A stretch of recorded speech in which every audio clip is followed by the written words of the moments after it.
They're in the gate. And they're off. And they're off.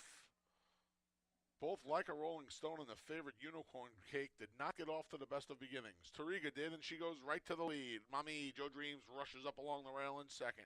Sun and Wind 2 lengths from the lead in third. Recovering there is Unicorn Cake. She's moved up to fourth. She just went past Jackson Avenue. Down along the rail is Red Butterfly. Then we come back to Like a Rolling Stone. Shelley's at the back. 23 and 1. Sensible opening quarter. Tariga leads. A length and a half. Mommy Joe Dreams inside of Sun and Wind. They're second and third. Then we come back to Jackson Avenue and Unicorn Cake, who races the team. Unicorn Cake actually starting to get going now under Andre Worry with a 3-wide bid. Red Butterfly sixth, six from the front. Then Shelley, nothing yet from Like a Rolling Stone. Plenty from Tariga. She went to half and 47 flat. Takes them off the turn and into the stretch with a length lead. Unicorn Cake barreling down the center of the track at her. In second, Mommy Joe Dreams punches on from the back.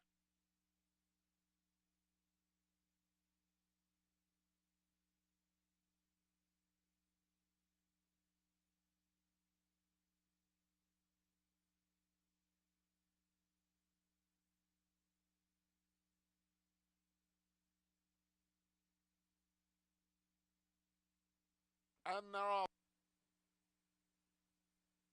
And they're off. Both Like a Rolling Stone and the favorite Unicorn Cake did not get off to the best of beginnings. Tariga did, and she goes right to the lead. Mommy Joe Dreams rushes up along the rail in second.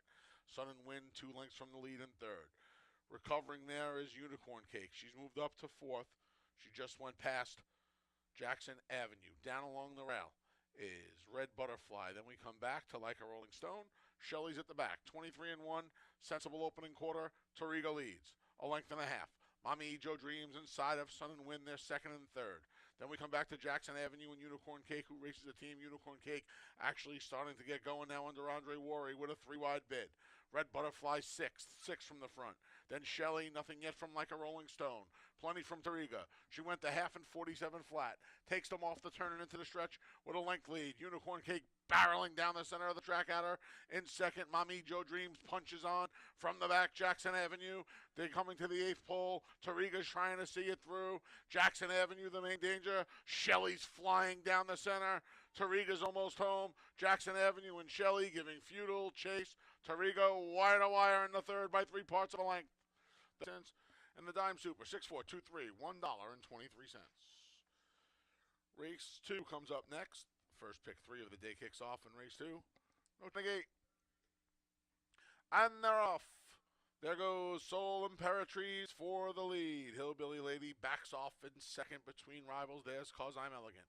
Along the rail is Jovio. She's about 4 lengths from the front. Then we go back to a line of 3.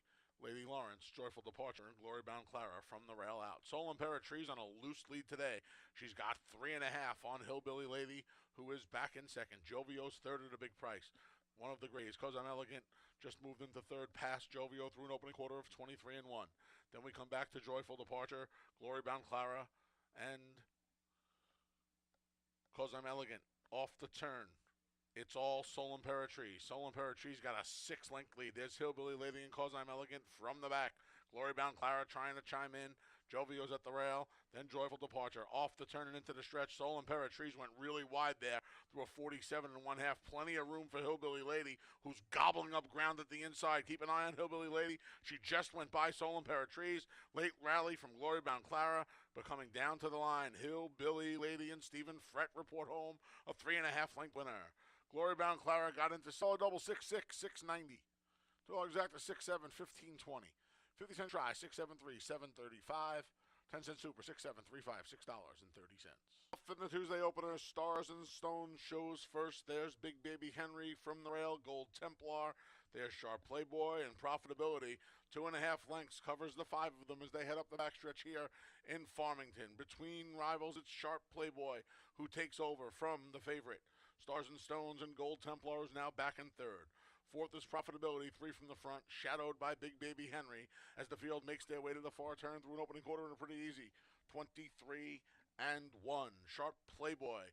Stars and Stones, Cabercoa moves him up nicely along the outside. A length and a half back to Gold Templar. Between rivals is Profitability. Big Baby Henry's at the back, but he's just 3.5 from the lead. Sharp Playboy, Jackie Davis trying to motivate him on the lead. Kabakoa comes sidling up alongside with the favorite Stars and Stones through a 47 and 1 easy half mile. Off the turn and into the stretch. Stars and Stones takes the lead. Koa just shakes the reins and he opens up a length. Sharp Playboy's trying to stay with him from the back. Gold Templar and Sharp Playboy, but they're coming, and profitability rather, coming to the 16th pole. It's all Stars and Stones. The favorite's going to report home an easy winner by 4 in the opener. Then it was Sharp Playbook's 20, $2 exact to 6-2, 193 even. 50-cent try, 625, 284 and a quarter.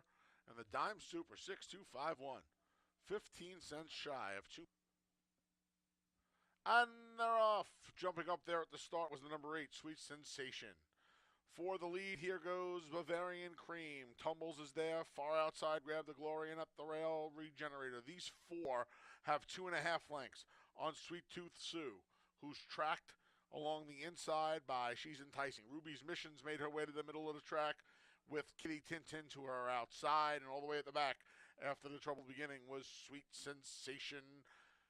Tumbles at a big price, grabs the lead through an opening quarter of 23 and 2. Grab the Glory, hounding her from the outside. Bavarian Cream at the rail. Far outside, Kitty Tintin has moved up. Down at the rails, Regenerator. Between those is Ruby's Mission. Then we come back to Sweet Tooth Sue. The 2 at the back are She's Enticing and Sweet Sensation. The field goes to half and 47 and 3 off the turn and into the stretch here. Bavarian Cream trying to upset them here. Double digits on the tote. Bavarian Cream has ran away to a 5-length lead. 16th pole's coming, and Bavarian Cream is all by herself. Grab the Glory is going to try to hold on. Kitty Tintin and Ruby's Mission are coming. Bavarian Cream by 10. Then it was Grab the Glory. Kitty 6'6", 6'5", $144 even. Early pick 4 is a wrap. Late pick 5 comes up next. Kicks off here in race number 5. Here in race 5, you can scratch the 6, Uncle Milty. A rider change for the 9, Double Vision. And they're off. There goes Gimme the Money and Double Vision for the lead. Between them is Massey Hall. Rushing up along the inside, there's John's protege along with Emerald Forest. The gray, Angelic Mission, is just inside of Along Came the Prince. They're joined by Benchwalk, and the trailer is Tuck a Buck Away, 9 lengths from the leader. It's Gimme the Money, who emerges with a half length on Massey Hall. Another 3 parts of a length to Double Vision through a quick opening quarter of 22 and 4. Then we come back to a mad scrum. Along Came the Princes there. In between, John's protege just stepped on the brakes a bit. Angelic Mission. Down along the rail is Benchwalk. And then we come back to Tuck a Buck Away. And Along Came the Prince. The field makes their way along the far turn. Gimme the Money. Hounded now on the outside by Emerald Forest. Emerald Forest and Gimme the Money through a 46 and 4 half. Off the turn and into the stretch. Gimme the Money trying to see it through. Emerald Forest trying to reel him in. From the back, Benchwalk gets going late. They're inside the 8th pole, headed to the 16th pole. Gimme the Money keeps on going today. And Gimme the Money is going to hold sway over Benchwalk and all the rest. Gimme the Money, 3 parts of a length. Then it was Benchwalk, Emerald Forest, $1.57, 110 even. $2 exact to 7-4, 69.50. 50-cent try, 743, $57.25. 10-cent super, 7431, 27.40, and the 50-cent pick 3, 657. And they're off. Oh, a little bit of a troubled beginning there for the number 8, Redesdale Rose. For the lead is Lippin Law, attacked by Freedom Dreams, Lilith's Moon, and Divorced, of course. A line of 4 going to that first turn. Backing out of there is going to be the favorite, Lippin Law. Along the inside in 5th is Belmonte's, tracked by Freedom Dreams. Widest of all on that first turn was Country Manor. Then we come back along the rail to Maryland's New York Pride, and about 30 from the front is Redesdale Rose. Freedom Dreams emerges with the lead. An honest opening quarter of 24 flat. Now Jeremiah Flores backs it down. Lilith's Moon comes up alongside, a half length back in 2nd. The pair of Lippin Law and Divorced, of course, 3rd and 4th. Then a line of 3 from the inside. It's Belmonte's. Between there is Stage Conflict. Country Manor stacked 3 deep through a 49 and almost 4 half. Then we come back to Maryland's New York Pride, and all the way back is still Redesdale Rose. Freedom Dreams still leads. Freedom Dreams a length. Lilith's Moon, divorced of course, launches a 3-wide bid. Lippin Law's got to do more from there. Back in 5th is Country Manor as the field makes their way along the far turn. Freedom Dreams, Jeremiah Flores lets it out a notch. Now Lippin Law begins to attack through a 116 and 1 3/4 time. Off the turn and into the stretch. Freedom Dreams has been there from the start. She's going to try and finish it right now. She opens up a 2.5 length lead. Lippin Law give chase from the back. Maryland's New York Pride is absolutely flying at a gigantic price at the inside. Freedom Dreams trying to hold off, but Maryland's New York Pride went right on by. And she jumped a shadow there. Maryland's New York Pride jumped the shadow, but she's still going to get it done at 22-1. Maryland's New York Pride over Lippin Law, 65 pennies. Race 7 comes up next. It kicks off today's late double. Rider change for the 7 in a minute to Jose Baez. They're in the gate. And they're off in a minute, getting hustled out of there by Jose Baez for the lead. Joined on the outside by Mo Trump. These two clear and cross over. Along the inside, there's Retail Man. Between is Raw Courage. Sight Unseen's there. Widest of all on that turn was the favorite Bad Larry. Then we come back to Count Frost, who's ahead of Crypto Causeway, and where he likes to be, Burt Burks at the back of the pack. In a minute, from Mo Trump, 3/4 of a length through a 23 and 4. Quick opening quarter. Retail Man rides the rails in 3rd. There's Raw Courage. 4 deep is Bad Larry. Between them is Sight Unseen. He's just 3.5 from the front. It's a gap of about 4 lengths to Count Frost, who's just passed by Crypto Causeway, and Burt still trails. He's about 18 from the leaders. 48 and 3. As in a minute, keeps on going. Retail Man found room at the rail, but in a minute held the lead. Mo Trump on hold, ready to roll with Koa looking for 4 as the field makes their way midway on the turn. It's still in a minute. Retail Man trying at the rail. Mo Trump trying outside. In a minute, it's opened up a 2.5 length lead. In a minute by 2.5 through 3/4 and 113 and 1. From the back, Crypto Causeway's passed a lot of horses. He's still got 3 more to pass. Less than a 1/4 of a mile to do it.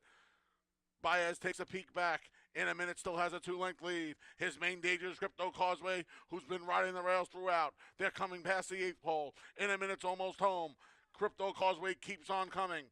Crypto Causeway to the neck of In a Minute, who tries to battle back, but Crypto Causeway, too much momentum. He's going to win it a little less than a length.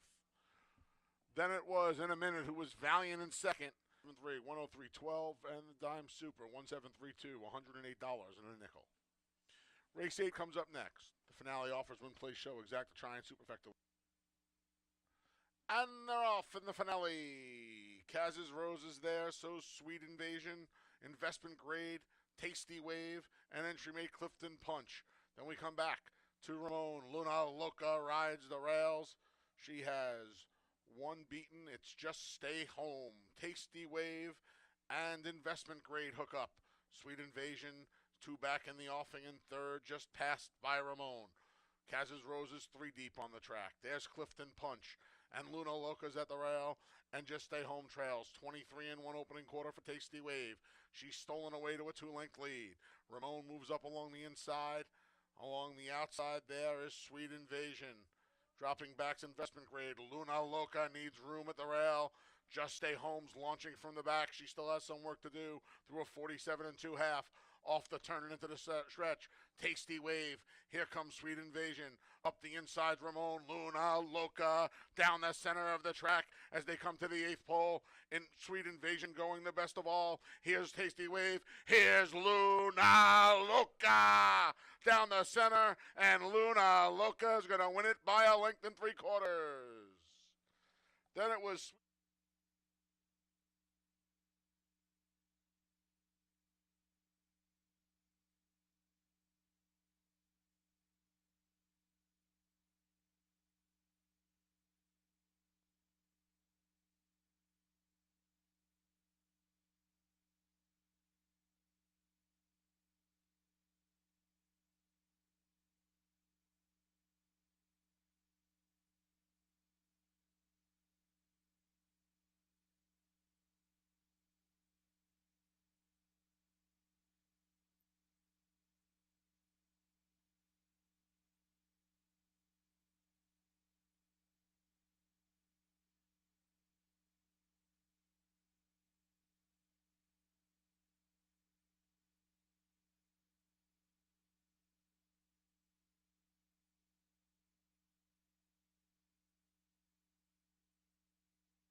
Ladies and gentlemen, to honor America, please stand for our national anthem.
Good morning, everyone, and welcome to Finger Lakes Gaming and Racetrack. The track announcer, the Big A, Anthony Stabile, welcoming you to a Wednesday here at Finger Lakes. Fast track. Had a little drizzle earlier. Temperature going to get to 60 degrees today. Sun's trying to fight its way through some overcast skies right now. Little breeze coming from the east. Again, that track is fast. We got two carryovers for you today. The Pick 6, which starts in Race 3, a $1 wager. Pick 6 carryover, $2,952. Race 4, the Pick 5 carryover, $26,408. If you need PPs, head over to fingerlakesgaming.com. They are there courtesy of Equibase each and every racing day.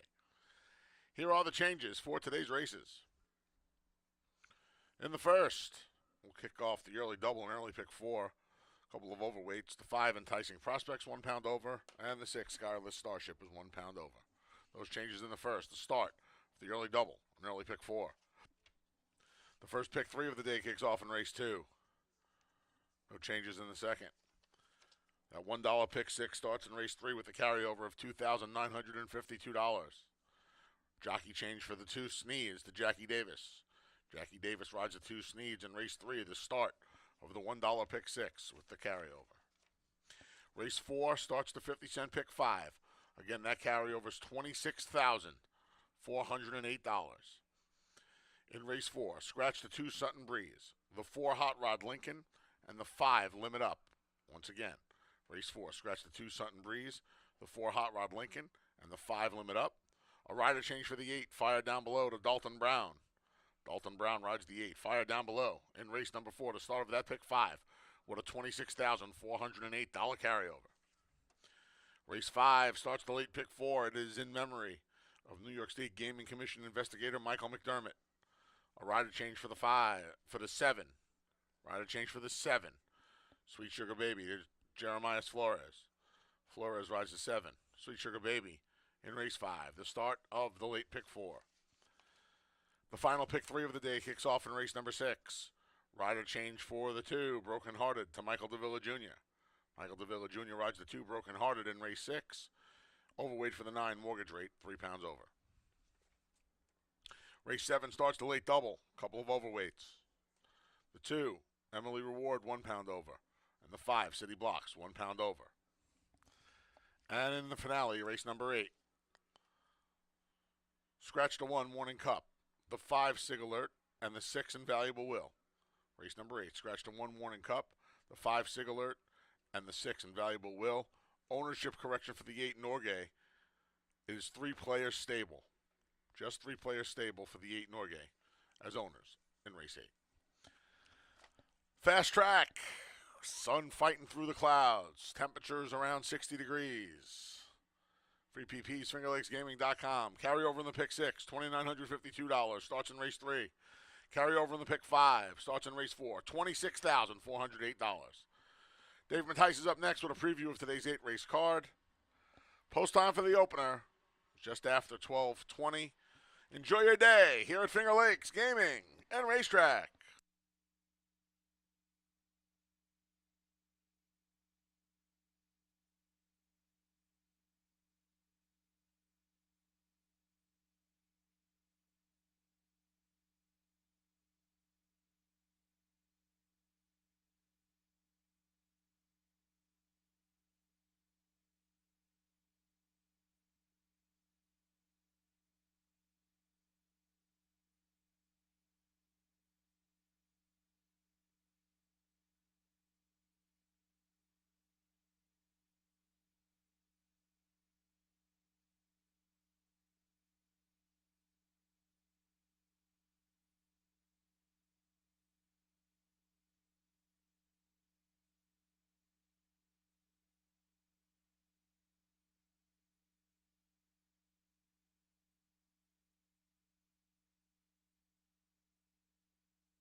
And welcome everybody to Finger Lakes Gaming and Racetrack. Guess season's really winding down. Got a good day today because we got a couple carryovers. Got a small one in the pick 6, almost 3,000. Still juices up a little bit. But the pick 5 carryover, over $26,000. Sometimes that pool, they start hitting that with a 26,000, get close to 100 grand in there. And you know, he beat a couple favorites. I know we got a couple big favorites that look tough late, but if you beat a couple of those, the payout could be really, really good. But it's juiced up anyway. Even if you do get some smaller prices, you get a little better payout than you normally would, and it's worth a 50-cent wager. So $26,000 plus, pick 5 carryover. Yesterday, a good day for our leading rider, Caber Koa, cruising to get the jockey title this year. He had to work for it last year. Him and Emmanuel Di Diego went right down to the last day. How exciting was that? And Caber Koa pulled it off, but it looks like he's going to get his second in a row. He had 3 wins on yesterday's card. Congratulations to him. Buckley and Navarro stay hot. They had a few wins, 3 wins the other day. They had another win yesterday with Bavarian Cream. And the reason why we're here, the 2-year-old's going long. Bill Bartlett had the upset victory on yesterday's card. Maryland's New York Pride. Man, that, you know, those route 2-year-olds. That's one of those things where you go by route experience when you play those 2-year-old routes here at Finger Lakes. And only one horse in the whole field had route experience, and it was Jackie Davis getting Maryland's New York Pride to the victory to get that one. I mean, the speed was good early. That one actually closed late. It actually evened out throughout the day. Kind of watching the weather a little bit. There is a chance of rain today, but it is going to be a little bit warmer. So kind of see how if we do get rain, if it affects the track. But it's supposed to be close to 60 degrees today. Gotta like that. All right, let's look at today's card. First race, a never won 3 condition allowance event going 6 furlongs. Exacta Tri Super Daily Double, and the early pick 4 starts in the first. Of course, I'm going to give pick 4 tickets. Yesterday's actually the pick 4 ticket that I gave paid pretty well. And he didn't even single the first leg, I don't think. But some prices came in after it, and the pick 4 paid like $140. If you played it, you would have been handsomely rewarded. I don't think I was close on the late one, but did hit the early one for a good one. First race. Yeah, Skylar Starship. I mean, the horse has 3 straight seconds, so it's hard to fall in love with this one. Does cut back in distance, and maybe that's what this horse needs. I don't think he's going to go off a short price just because that cut back in distance will scare some people off. And the fact that he's kind of failed as a heavy favorite a few times. It was his own doing when he lost something like 1-5 earlier in the year as he tried to rate in a race that didn't have any speed. That was just the connections that lost that race. But but the horse has failed the last 3 times and 2 of them as a heavy favorite. I mean, the other race was at Saratoga. You can't fault him there. But that Saratoga race ran very well. I mean, ran a good second. Then came back and ran into Marty's Magic, who was a good one at the time. That was over a muddy racetrack and still ran a good second. Just got to seal the deal.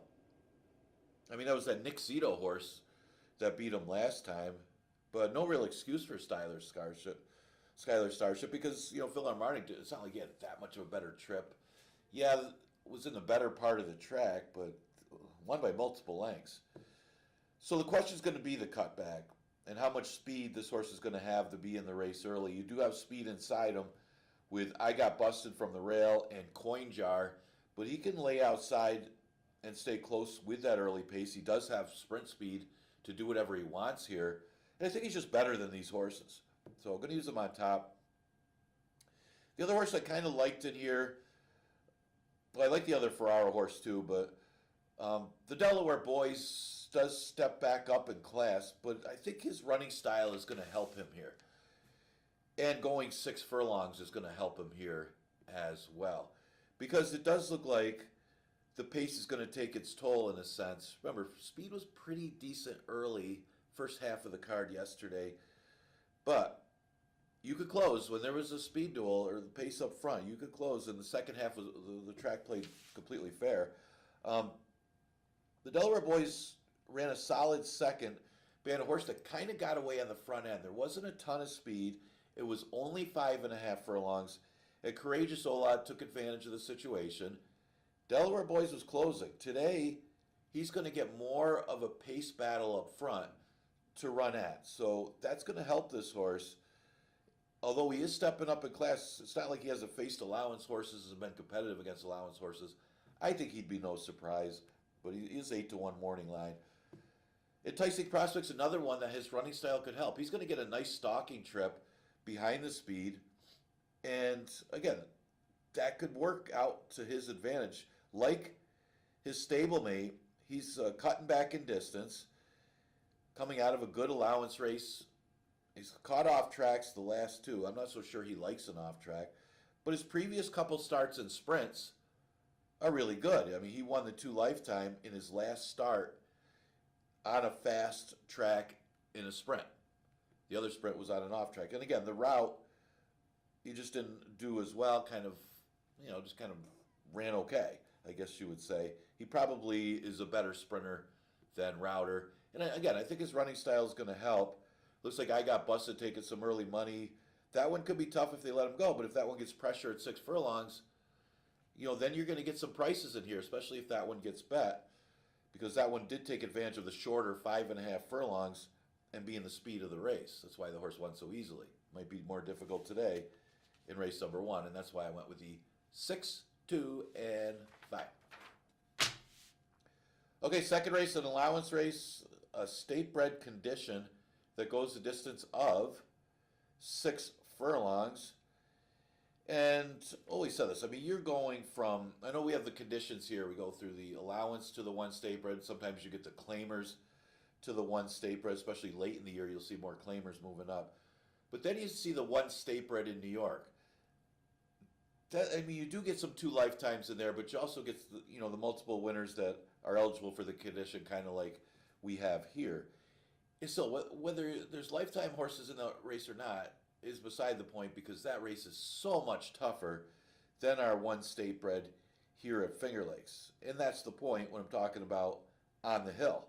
On the hill being competitive in sprint races against the ones other than in those conditions. And again, they're a lot tougher than what he'll face here. I know he's just a 2-time winner, but to me, company kept, he's just better than these horses. Got him on top. Another horse that could be interesting in here that's a big price on the morning line is, I wouldn't say big price, but a good price morning line, is the 6G Munning. From a tactical standpoint, this horse is going to have a little bit of an advantage. There's not a lot of speed inside of him. I mean, you got Union Navy, who's a deep closer. On the hill does have some speed. Let's see what he does from the rail. It's more of a tactical speed. Fighter Kite and Brajol come from off the pace.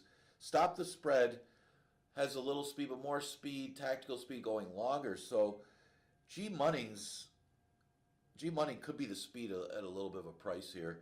And I like the fact that Jackie Davis was riding Union Navy. I know Kevin's the normal rider for John Buckley, but Jackie's been riding Union Navy, and she opts to ride here. At least I assume she opted to ride here on G Money. So I'm going to use that one second. Stop the Spread. Actually, it was ridden by Jackie Davis last time. This horse was in New York in a sprint, but last time at 6.5, Stop the Spread was able to win at Churchill Downs. That's good enough to be competitive in this race, obviously. Now, he was here before. I mean, he was here before going a mile. I don't really have a big excuse. He comes out of the Skylar Starship race. It was good. I think this horse actually wants to go long. He's a little better router than sprinter. Obviously, he plays in here off of the victory last time. But, again, he's going to have to get the right kind of trip at this distance. And I know he's coming from a Churchill race, but these allowance horses in this spot are no slouches. So I'm going to go with the 165 in race number 2. Okay, third race, a 5,000 claimer. Going a distance of 5.5 furlongs. This is something you don't see often anymore. Is an open 5.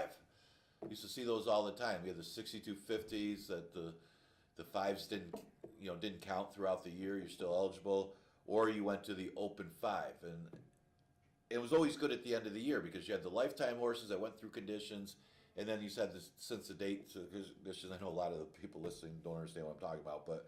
It's a good condition towards the end of the year because you got horses with nowhere to go but up, and now you got another spot for them in the open 5. So, we got a great racing secretary that's putting some good conditions here late in the year. I went with remember there's a little bit of a carryover in this pick 6, and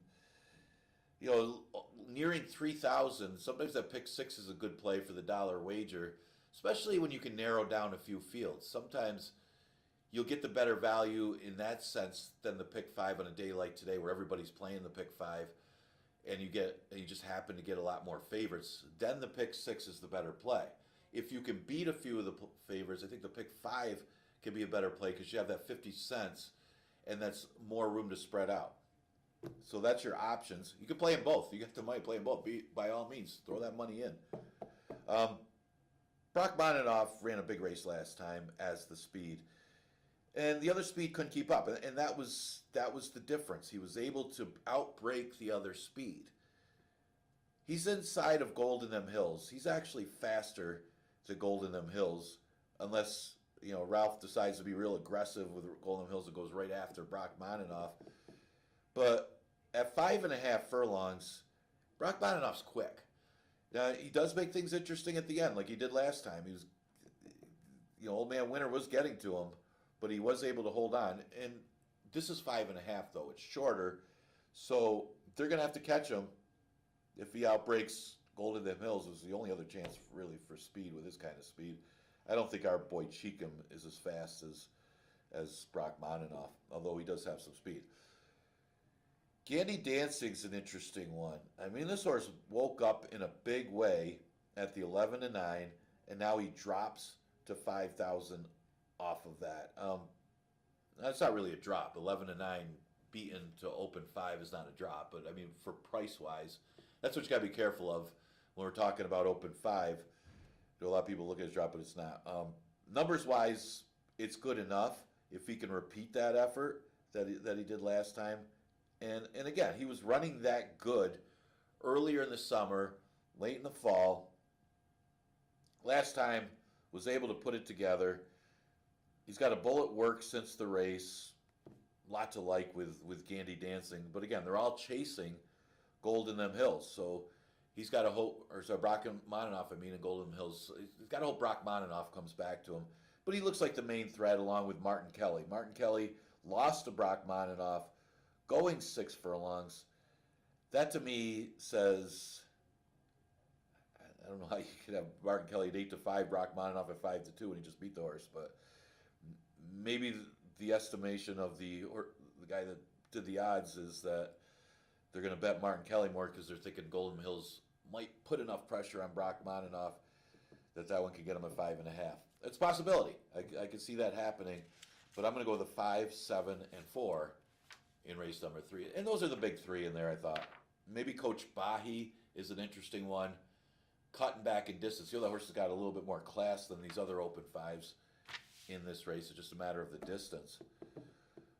Fourth race, an 11 and 9. Never won 2 sets of date or never won 4 races. Scratch the 2, 4, and 5. And the first thing you look at is Flowing River at 5-1.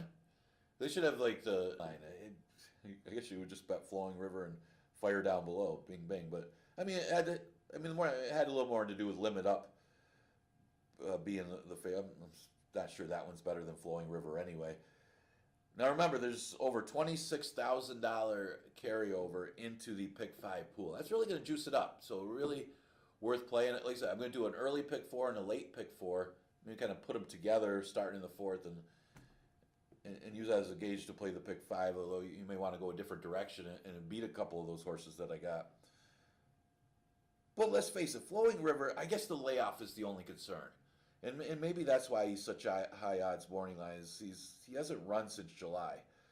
Got some works. Sometimes the freshening's good. He's coming out of a 3 state bred optional claiming allowance against Jack and Bernie. Jack and Bernie's the best horse on the grounds. I mean, I'd like to see him against Runaway Joe. Runaway Joe just went through conditions, though. Jack and Bernie's the best horse on the grounds. And best sprinter, anyway. I don't want to be careful because there's some better routers. But so if he's running against the best horse on the grounds, takes a couple months off, he's running against 11 and 9s, and you get 5-1, by all means take it. I'm going to go with Flowing River. He's inside of Courageous Ola, and class-wise, there's no comparison for what he's run against versus Courageous Ola. Fire Down Below could be this good, and that's the other one that I was going to use to finish off either the pick 4 or to start at pick 5.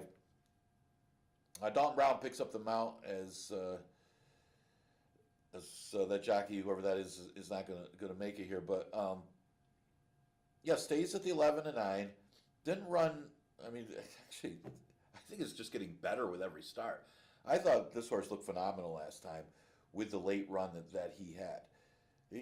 It's like every race that he's had here at Finger Lakes, he's been more impressive with each one. And he was going through cheaper $5,000 conditions, stepped up, and it didn't matter. He beat a classy horse, Civil Service, who was dropping quite easily. Now, yeah, he did your first run on him. Civil Service found himself further back, but he outkicked him.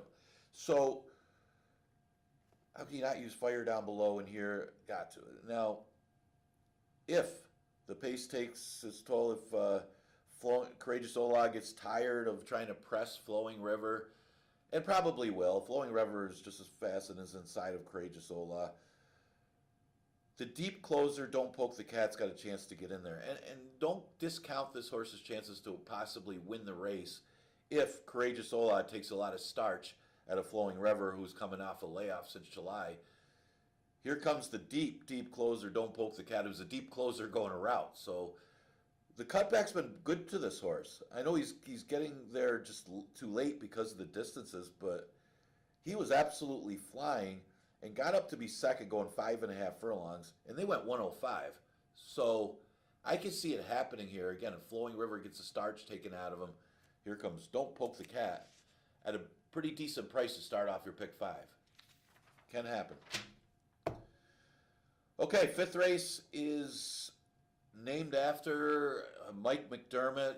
Obviously, our prayers and condolence go to his family. The passing, well, he was such a great guy. And so used to him being here when I went upstairs every day, him saying hi, just the nicest guy ever. He will definitely be missed, part of the Finger Lakes family. He's been here for many, many years. He was the New York State Gaming Commission investigator, probably watching me a lot over the years. So this is to honor Mike McDermott, and deservedly so. What a great presence he was here over the years. With that said, I got to go with 40 Smooth. I mean, 40 Smooth needs a route. The sprint was not his thing last time, and she broke slow. When she broke poorly, it took her out of the race. It's not her best distance, and she might have won the race anyway if she broke better. Wasn't the toughest of fields, granted, but she would have won. Um, the race before in the route, she just ran into a tougher field and dropped down Charged Nurse. Charged Nurse was too good for the 11 nights. I think Charged Nurse came back to win for 5. You got an allowance horse that are beating 11s and 5s. How are you going to beat a horse like Charged Nurse? I don't know, but that's but Jeremiah's playing the game strongly, and nobody's claiming, so taking advantage of it. 40 Smooth. I mean, that's how you play. You got to be smart. You got to be a poker player. I guess is how Tony Kalo used to say it. 40 Smooth is better than these horses going long, so I would consider singling this horse. If you use 2, I would, and it rains, I would say Kateri Empire would be the other one I'd use, just because her last race, first time stretching out in a while, wasn't bad. She did get past. She did get beat by Sweet Sugar Baby, who's in this race, but Sweet Sugar Baby is more of an underneath type horse than a win threat type horse. Although if the other 2 don't have it, yeah, she's the other one. There's really nothing else in here. But if the track comes up wet when you get to the 5th race, I think you really got to consider using Kateri Empire on your tickets and pick 4s and pick 5s, just because she does step up on the off track. And if she runs her race, she could be awfully tough anyway. She didn't have a very good 2023. She hasn't really done much this year either. She hasn't won yet, but she's been lightly raced. Got to go back a couple years, and this horse was a multiple winner. Maybe she can remember that form. The 7 Sweet Sugar Baby, like I said, more underneath type. In the 9 months condition back on November 4th, she ran good, stretching out behind Tivoli Gardens, who was just too good for that field at 5,000, and never really got going last time, but the pace was relatively slow. I would use the horse maybe in exactas and tries in this race. I think you kind of have to, because not much else to like in race number 5. Okay, 6th race is that multiple condition. Non-winners at 2 cents a day, or never won 4 races. Goes a distance of 5.5 furlongs. Yeah, it's that time of year. Drop and pop. You get that victory before the end of the year. You don't get as much fear of being claimed because, or you don't care if you get claimed because then you got to have the horse for the winner. That's kind of why you see all the major drops at the end of the year. Now, CJ's Grand Slam kind of is underachieved this season, but when he's on his game, I like what Ferraro did with this horse. He wasn't quite getting it done, and then he gave him a little bit of a freshening and put a couple really sharp works into him, plus dropped him slightly, but it made all the difference. And the horse won easily. It was one of the gifts of the year because you got something like 2-1 on the horse. And then went back up to the 1 state bred and just caught a field that had a lot of speed and was forced to chase. Now you get the class relief to drop into 5,000. There is other speed in the race. That's the vulnerability for CJ's Grand Slam. But he's better than these horses at 5,000. I remember Jimmy Wright coming off the layoff had this horse so sharp with Bullet Works that he went on a tear for a little while. And I think Ferraro took something out of his book by giving him that break. And I think he's going to run a good one here. Good enough to beat this field. If you're going to use another one, probably the 2, Broken Hearted. Watching this horse's last couple races, I think he's sharp right now. I mean, this horse looked good winning. I know it was a 3 lifetime 5,000, but looked real good and actually looked good last time. It seemed like Joel Cruz had a ton of horse under him. He made the move on the turn, and the problem was the horse started getting in a little bit on him and actually was bothering his stablemate. So Cruz was having more trouble with keeping this horse straight because the horse was getting in, and that probably cost him the race. Might have won the race if that little problem bumping with the stablemate wasn't happening. So I give him a shot today if this horse is on better behavior. It keeps it straight in the stretch. Got Michael DeVille aboard today. The 4 Captain of My Heart I'll use for 3rd for Elizabeth Hendy and Linda Dixon. This one ran big last time, I thought, for 5 furlongs. That's a short distance. There's a little bit of a difference between 5 and 5.5 when you're talking about a horse coming from out of the, off the pace like he had to do. Mass Appeal's getting first run, but you look at the previous starts for this horse. Not terrible. I mean, the horse ran a good second behind Fire Down Below. Just talked about that horse. That horse was super sharp. Too good for those $5,000 claimers. It has only gotten better. So 8-1 on Captain My Heart. CJ's Grand Slam is going to be softened a little bit here. He might be just much the best, but if he does falter from the pace, I know it's a half furlong more than what Captain My Heart ran last time, so look for him to be running late. Ribbons and Medals, I just don't like the post. He got beat by Trap the Dream, who's just simply not the same horse this year as he's been. But the pace did take its toll on Ribbons and Medals for 6, so the 5.5 is going to be better for this horse. Problem is going to be all the speed, including CJ's Grand Slam, inside of him. He's going to have more of an outside stalking type trip, and he's going to get hung out there. He may just be the best. And don't blame anybody for using this horse, but the post to me is a concern because you are, especially with a horse with tactical speed, you're forced to have, unless you outbreak some of the other speed and just get out there with CJ's Grand Slam and Son of Darkness, you're going to get hung out there, and you can't really avoid that. 7th race, an allowance race for fillies and mares, never won 2 condition, going 6 furlongs. Yeah, just looking at the numbers, Shaman Princess, even his dirt numbers or her dirt numbers are still better than the dirt numbers of any of these 2 lifetime allowance horses here. Now, her last few starts were on the turf, and she's getting beat pretty badly on the turf, but you look at her dirt numbers. She broke her maiden on the turf against the special weights, but she's got good speed. That's the thing with her. You saw a horse yesterday was the main speed, wasn't getting bet because the horse was going turf to dirt, but still had some decent races on the dirt, decent breeding for the dirt. Same thing with Shaman Princess.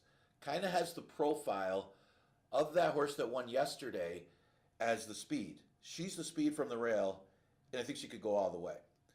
Now, Dark Princess, you're not going to get 12-1 on Dark Princess. Maybe that affects your pick 5 tickets when people look at that and maybe they're thrown off Dark Princess at 12-1 and don't use the horse in the pick 5. But here's the thing.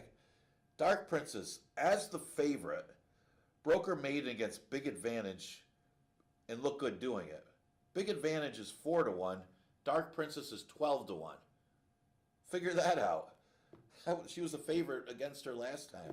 They didn't like what they saw. I don't know. But yeah, 12-1, got to use her. City Blocks was the other one I'd use, but she has been a little bit of a money burner. She's been a beaten favorite just about every start. You talk about a horse that has been disappointing as far as to the bettors. Maybe they're just over-betting this horse. But I think she could hit the board here, cutting back in distance to 6 furlongs. I mean, she was way over-bet last time. How's she going to beat those horses going long? I don't even understand who was betting her last time at that price. So you really can't blame City Blocks saying she ran badly. I think people just overbet her. I mean, she didn't figure to win that race. Got to give the horse a break a little bit. 8th race, you got some significant scratches in here. Scratch the 1 Morning Cup, who was going to be tough in there. Sigler, who had the rough trip last time for one of the top owners ever, Richard Royce. And also scratch the 6 Invaluable Will. I'm going to go with Tommy the Torch. Now, this race is wide open. I mean, it'd be nice to have a bunch of them if you're at the end of your pick 5 and pick 6 tickets. But one thing I got to give Tommy the Torch a break on is he ran pretty big against Forward Motion. Last race, it just didn't work out for him. And kind of had a little trouble late. Had to alter out, got caught behind horses, and I think that I'm not saying that he would have won the race, but it certainly affected him because he was coming up down the middle and was forced to alter out, and maybe that's why he didn't hit the board. Give him another chance today from the outside. Norgay, just to forgive the last race, you could use this horse. 2nd behind Fire Down Below, talked about that one. And what about Devious Mo? Last race is good if he can repeat it. Keep in mind, there was a lot of outside closers were winning that day, and this horse was getting pressed on the inside. Say it was against the racetrack for Dominic and Richard Schaefer. Good shot in the last race. Enjoy today's card. Remember, pick 5 and pick 6 carryovers today. You want to get in on that pick 5. $26,000 carryover. We got 3 racing days left. One more calendar week of live racing. Next live day will be Monday. We got that 12:10 first post. I'll see you then.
The field for race one is coming out onto the track.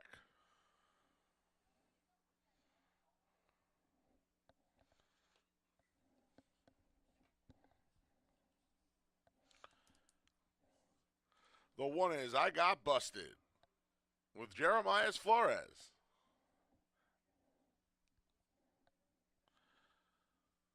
The two is the Delaware Boys with Anthony Rodriguez.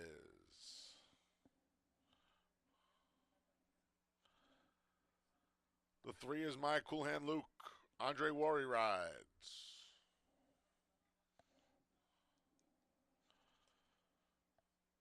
The five is Enticing Prospect with Luis Perez. The six is Skylar's Starship. Cabracoa rides. The seven is Newport Bridge. Michael DeVilla Jr. is in the saddle. And the four is Coin Jar with Kevin Navarro. Welcome to Wednesday here at Finger Lakes. Big day. Carry over in the pick six, almost $3,000. Carry over in the pick five, $26,408. Go get your PPs at fingerlakesgaming.com. They're there courtesy of Equibase each and every racing day. Chalky start to the pick four for me as we kick off the early one here. I got busted, shipped up from the Big A, raced once in September, and then in October got the job done wire-to-wire fashion. Big effort.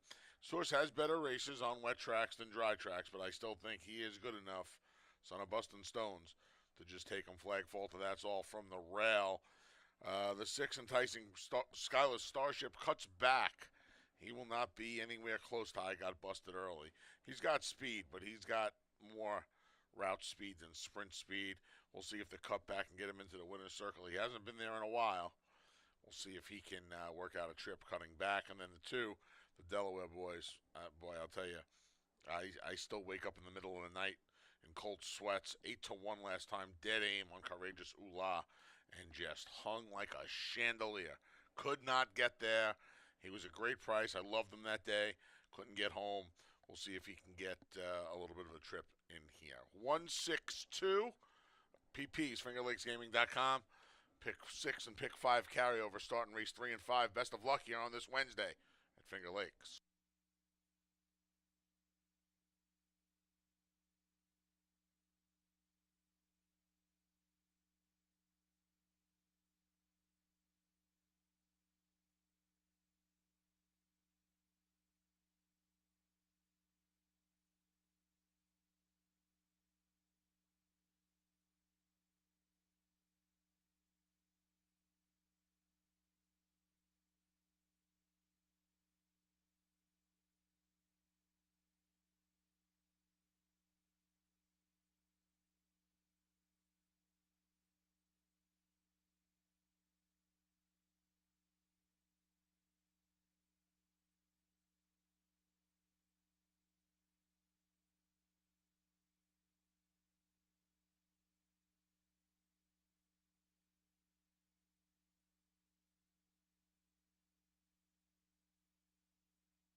Post times in a minute. 1 minute. Get your early pick 4 tickets in.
The field for the Wednesday opener has made its way to the starting gate, and it's post time.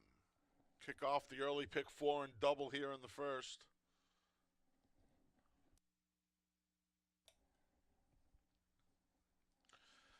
I Got Busted goes into the inside stall. Here's the Delaware boys.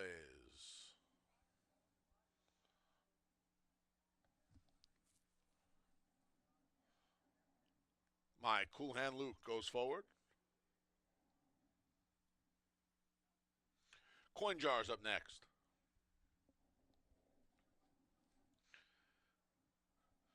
Here's Enticing Prospect. Don't forget, free PPs over at fingerlakesgaming.com, courtesy of Equibase. Pick 6 carryover, almost $3,000.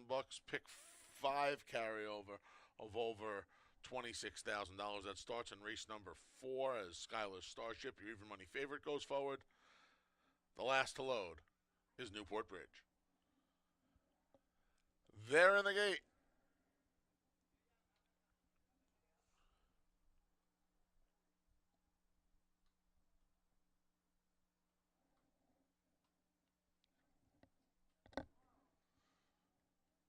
Acting up there is the number 7 Newport Bridge.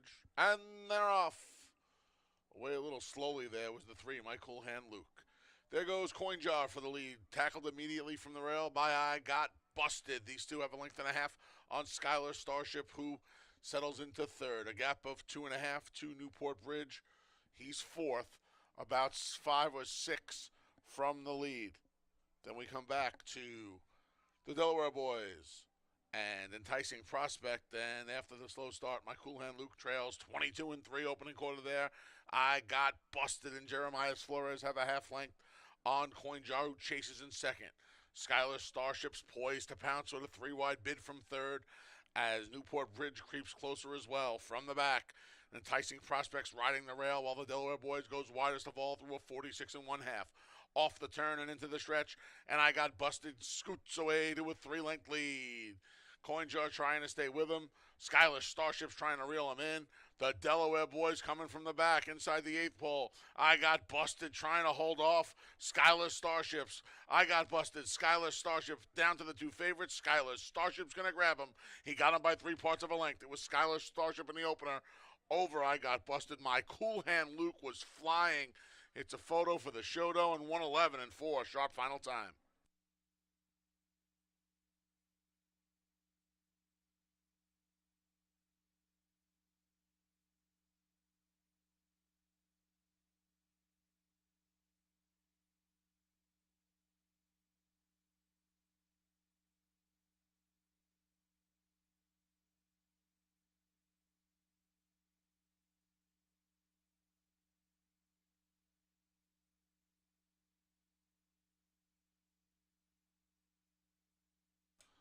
Six, Skylar Starship was first. It's a photo for second.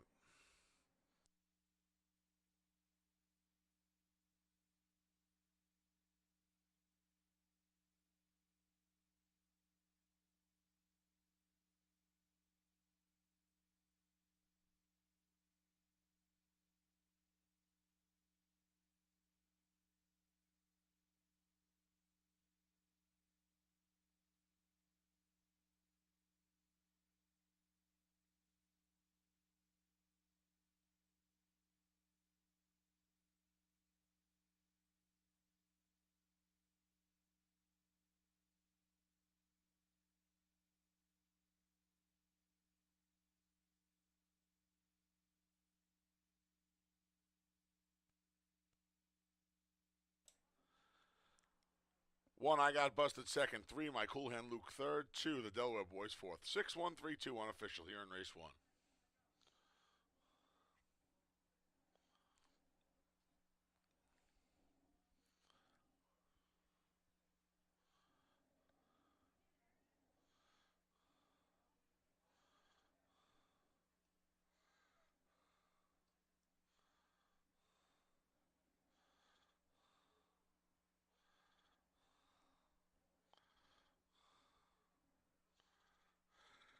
Returning to the winner's circles, the number 6, Skylar Starship. 3-year-old geldings of son of Mendelssohn out of the Simon Pure mare, Dorothy's Aurora. A New York bred, Skylar Starship's owned by SJB Stable, trained by our leading trainer, Michael Anthony Ferraro. The riders are leading one, Cabercoa. $2 exact to 6-1, 12.60. 50-cent try, 6-1-3. $19.75. Then the dime super, 6-1, 3-2, $16.82.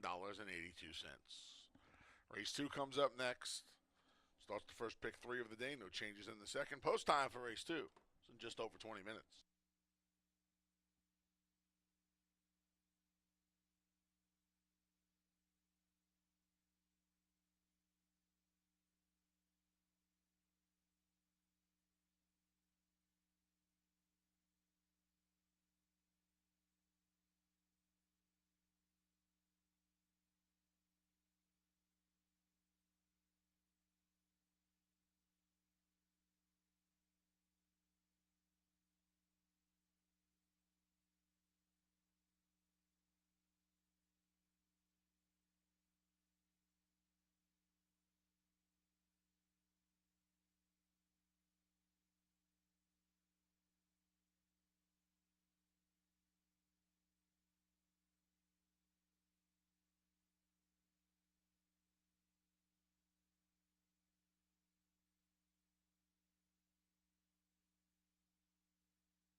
Horses are the paddock for race number 2. Skylar Starship, no big surprise there, getting the victory. Gets an allowance race in the second. It goes 6 furlongs. Start with the 1 on the hill. On the hill, just simply has been facing tougher and only getting beat by less than a length against one other than allowance horses this summer at Saratoga and the Belmont at Aqueduct meet. Last race not as good on an off-the-turf event, but the 2 prior starts good enough to beat these. The last time this horse ran at 6 furlongs at Saratoga, finished second to a pretty good next out winner. So got some tactical speed from the rail. Now can see if this one can hold the rail against G Money. I'm assuming G Money's going to be the speed in this race from the outside, but he can lay close or maybe even hold the rail if that one doesn't break that sharp. He looks like the one to beat in this race. The 6 is G Money. Looks like the speed of the race. This horse in the mud last time against the 11 and 9s. You know, it was an much easier field than what he's going to face here, but he looked good in victory. This horse has gotten better as the season went on. Looked good beating next out winner Happy Instead. I know it was a 4-horse field, but he completely outdueled that horse, and that one came back to win and lost all chance. You look at the last 4 starts, he's basically run 3 winning races, and the other one he broke in the air. Has done little wrong. This is a little tougher, but he might have a tactical edge being the speed from the outside. The 5 has stopped the spread. I guess there is some question of the distance, even though he just won at 6.5 at Churchill. He comes back here. Last time he ran here at Finger Lakes was a distance of a mile on a muddy track, and he finished just off the board against what I think was a little bit easier field than this one. But coming off a sharp victory last time, maybe he could have improved off of that. And right now at 8-1, maybe worth a look at that price. Those are some of the contenders here for the second. Obviously, a lot of play on the hill. Exacta Tri Super Daily Double and the pick 3 starts in here.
Here's the field for race 2. The 1 is on the hill.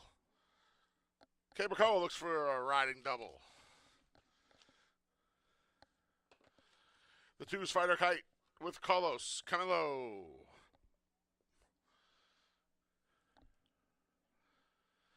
The 3's Brajol with Rafael Rohina Jr.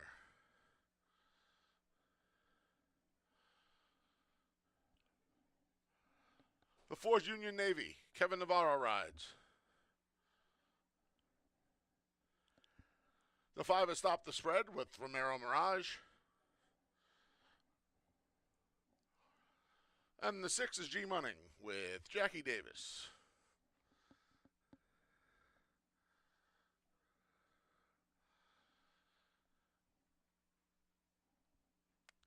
Three to 5. We'll get to On the Hill in a minute. Union Navy is where I landed here. And been knocking on the door in the last two. The Pop Coyer race last time turned out to be a good race. Pop Coyer came back to win again. I think this horse is probably a little bit better on fast ground. He'll get it today. I'm going to see if Union Navy gets back to Kevin Navarro as well. Jackie stays with the 6G money. 4-1's a real square price on Union Navy. The 5, stop the spread. Boy, have Van will travel. Saratoga, Finger Lakes, Churchill Downs.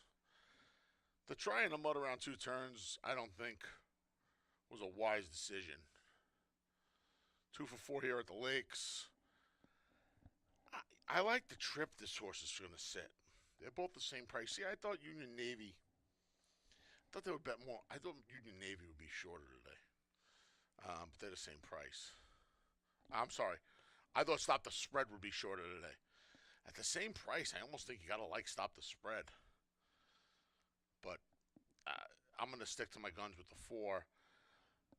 Look, On the Hill can win. I'm not saying he can't win. I don't want him at 4-5. Haven't seen him in 3 months. He usually needs a race off a layoff. I don't know. Like I said, he's inside. It's not like he has a ton of speed. He can win. He absolutely can win. And I used him in the pick 4.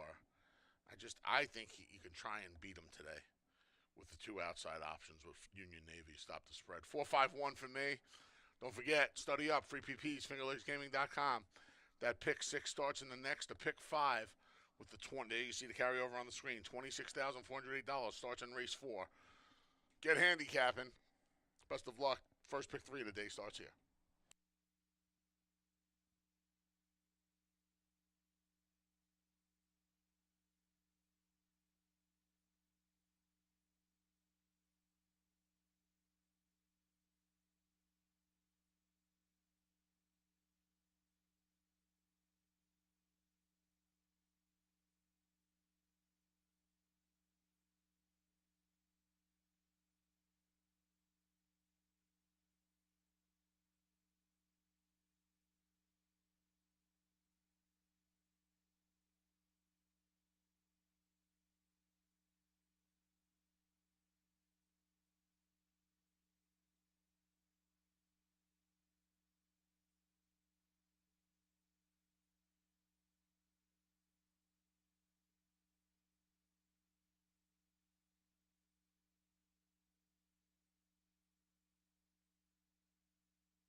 Post times in a minute. 1 minute.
The field for race 2 has made its way to the starting gate, and it's post time. Set to kick off the first pick 3 of the afternoon. Even money favorite On the Hill start the load.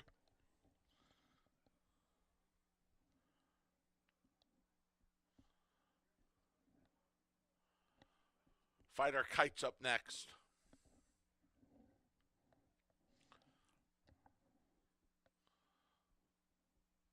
Here's Brajol. Union Navy goes forward. Don't forget, free PPs for that pick 6 and pick 5 carryovers. FingerLakesGaming.com. Stop the spread goes in. Here's G Munning to complete the lineup. They're in the gate. And they're off. Off a beat slow there was the favorite On the Hill. Union Navy goes to the lead. On the Hill's recovered and rushes up with Cabacoa looking to sweep the early double. They take the lead away from Union Navy. Stop the spread, makes them 3 across the track. A length more to G Munning. Gap of 4 to Fighter Kite and Brajol where he likes to be at the back. After the misstep, On the Hill made the lead. 3 parts of a length. Union Navy and Stop the Spread and G Munning line up to go after him right here through a 23-1 opening quarter. And it's about a 7-length gap back to Fighter Kite and Brajol. On the Hill keeps going on the front end. Union Navy in a drive second. Stop the Spread's third on a far outside. G Munning and Jackie Davis are stronghold from the back. Brajol's revving up through an almost 47 half. The field comes off the turn and into the stretch. On the Hill's trying to see it through. Stop the Spread with dead aim. G Munning down the center. Brajol wanders in and out. They come to the 8th pole. It's still On the Hill. On the Hill, here's G Munning. Brajol's revving up now. Here comes Brajol. On the Hill trying to hold on. Brajol On the Hill. Flag fall to that's all a length. Then it was Brajol tight for third between Stop the Spread and G Munning in 112-1.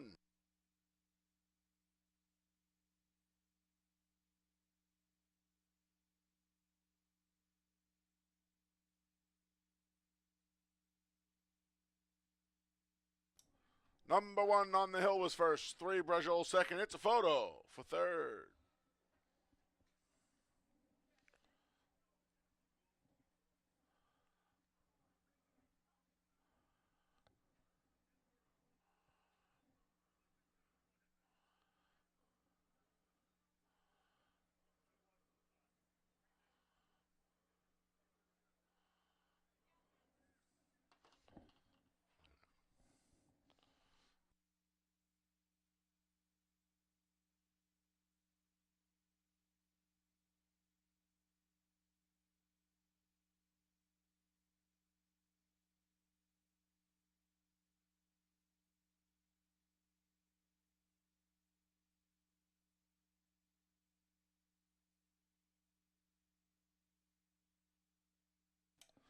Number 5, Stop the Spread was third. 6, G Munning fourth. 1-3-5-6 unofficial in race 2.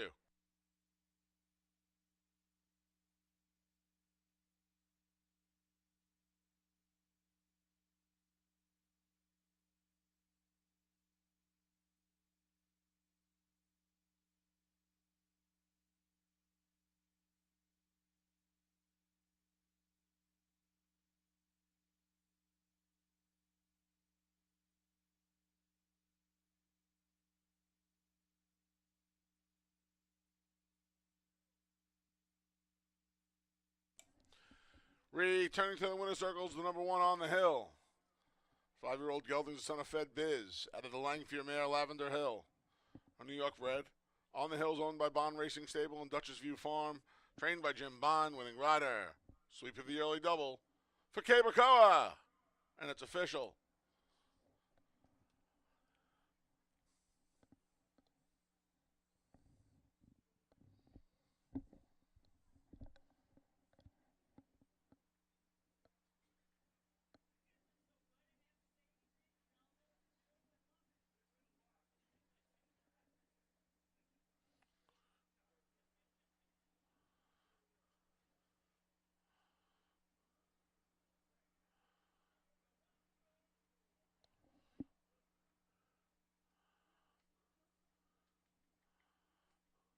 $2 double 6-1, 11.20. $2 exacta 1-3, 45.80. 50-cent try 135, 39 and a quarter. 10-cent super 1356, $23.87. Race 3 comes up next. It's the start of today's $1 pick 6. Today's pick 6 features a carryover of $2,952. Here in race 3, a rider change for the two Sneeds to Jackie Davis.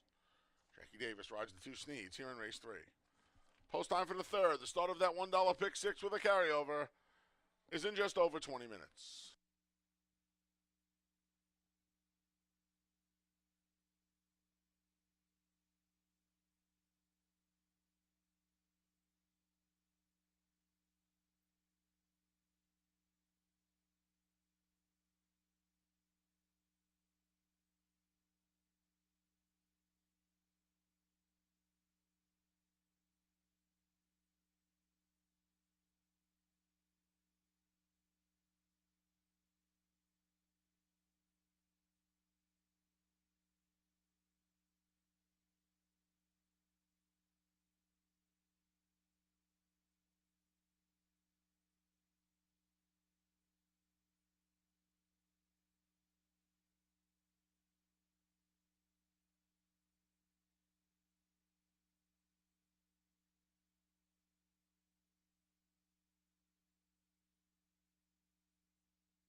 All right, getting ready for race number 3, and on the hill, that was good tactics. You got the rail. There really wasn't a lot of speed outside. Caberco able to hold the rail, take over the lead, and it was just too good for that field for the great H. James Bond, who had those great horses, Will's Way and Barons. He gets on the hill to get the victory. Exacta Tri Super Daily Double Pick 3 and Pick 6 starts in the third. You got Jackie Davis on the 2, Sneeds.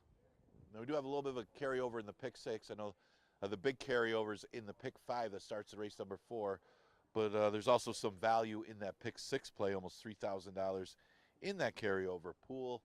Looking at a few of them in here, you got Brock Moninoff, who looks to be the speed of the speed. You got our boy Cheekham on the inside. I don't think he's as fast as Brock Moninoff. And Golden Them Hills has to be aggressive to stay with this horse early. So I thought he might be able to get the lead in here. And it is only 5.5. Remember, 6 furlongs. He was able to outbreak the other speed last time, but did 45 and change and finished up at 112. That's good enough at 5.5. If he can show that kind of speed at this shorter distance, might be tougher for him to catch. The 7, Gandy Dancing, woke up in a big way last time. Shows a bullet work since that race. Watch out for this one if Brock Moninoff doesn't have it. So 5 minutes to post for race number 3, Exacta Tri Super Daily Double Pick 3, and the $1 Pick 6 starts with this race.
The field for race 3, the start of today's $1 Pick 6 with the carryover, is coming out onto the track.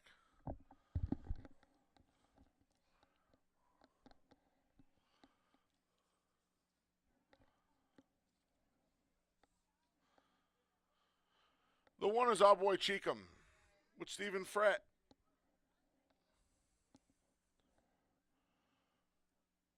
The 2 is Sneeds.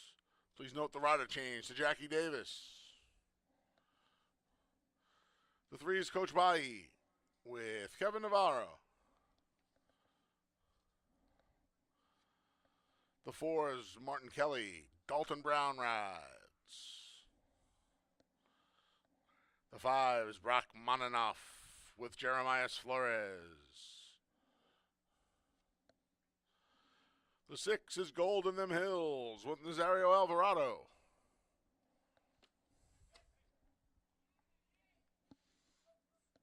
And the 7's Gandy Dancing with Michael Davila Jr.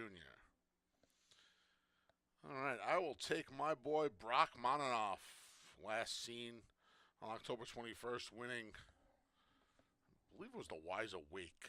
Don't hold me to that, though. Nice wire-to-wire score going 6. He cuts back to the 5.5. You know what's remarkable? He only has 1 win at this 5.5 furlong distance. You would think with his speed, 3/4 would be, with 5.5 would hit him right between the eyes, but the 3/4 mile distance is a little bit better for him. We'll see if he could, it sounds weird, but if he can hold on at 5.5, maybe he goes a little too fast going 5.5. I don't know. I can't figure it out. I just know one thing. He's the speed. And if they want to try and keep up with him, good luck, because there's nobody in here that I think can remotely keep up with him. Golden Them Hills, if he's in a full-out drive, maybe, but Brock Moninoff is fast. And give me the speed in here. The 4, Martin Kelly, he's had a really nice season up here. Win 4 times from 8 tries. Got back to the winner's circle last time for 9. Now he's in for the nickel. Season's ending 4 for 8 overall here. See if he can come from off the pace. He was another one. He had more speed when he first arrived at the Lakes, and now he seems to come from a little further back. And again, Rachmaninoff, he was behind Rachmaninoff as the favorite, 2 starts back. He beat Rachmaninoff in August, so they are familiar with one another. And then finally the 7, Gandy Dancing. He got the job done going 5.5 for the nickel beaten last time out. We'll see what kind of pace develops for him today. Unless Golden Them Hills goes after Rachmaninoff, the closers are going to begin for a long 5.5 furlongs. It's really cool, I think, to see Coach Bahi here. Coach Bahi, we've seen him in the 1 3/4 race this year and all the 2-turn races. But he started off his season with a win going 5/8 of a mile in wire-to-wire fashion back in May. I don't like him today because he can't get the lead, I don't think, over Rachmaninoff. But it's cool to see him, a horse who's really covered a lot of mileage so far here in 2024, cutting back to a sprint, and he already has a sprint win on the year. I don't like him today, but it should be cool to see. He's one of the cooler horses up here, in my opinion, as well. 5-4-7, pick 6 starts here. Best of luck if you're playing.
Post times in a minute. 1 minute.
The field for race 3, the start of the pick 6 is at the gate, and it's post time. In goes our boy Cheekham. Sneeds is up next. Here's Coach Bahi. Martin Kelly's next. Brock Mononov got crushed late in the wagering, down to even money as he goes in. Gold in Them Hills is up next. The last one to load is Gandy Dancing. Don't forget, pick 5 starts in race number 4 with that $26,000 plus carryover. They're in the gate. And they're off. Brock Mononov like a shot to the lead. Sneeds did not get off well today. Then we come back to Martin Kelly. To the insides, our boy Cheekham rushing up his Golden Them Hills. Far outside, Gandy Dancing. Gap of 5 to Coach Bahi. And 2 more to the slow starting Sneeds. Brock Mononov, 3 parts of a length. Golden Them Hills on the chase in second. Far outside, Gandy Dancing ready to roll from third. Martin Kelly and our boy Cheekham back off to a 23-1 opening quarter. 4.5 more to Coach Bahi. And at the back is still Sneeds. Up front, Brock Mononov leads him. He's got a length. Gandy Dancing with a 3-wide bid is Golden Them Hills. Loses ground in third. Cutting the corner, there's Martin Kelly as the field spins off the turn and into the stretch. Led by Brock Mononov through a half in 46-3. Brock Mononov's led every step of the way. Martin Kelly with dead aim if good enough. Gandy Dancing up the inside. Coach Bahi late, 16th pole. Brock Mononov's on his hands and knees. Here comes Martin Kelly. Here comes Gandy Dancing. Brock Mononov, Martin Kelly. Gandy Dancing got him. Gandy Dancing along head. Then it was Martin Kelly, Brock Mononov, and Coach Bahi, a 105 and a deuce.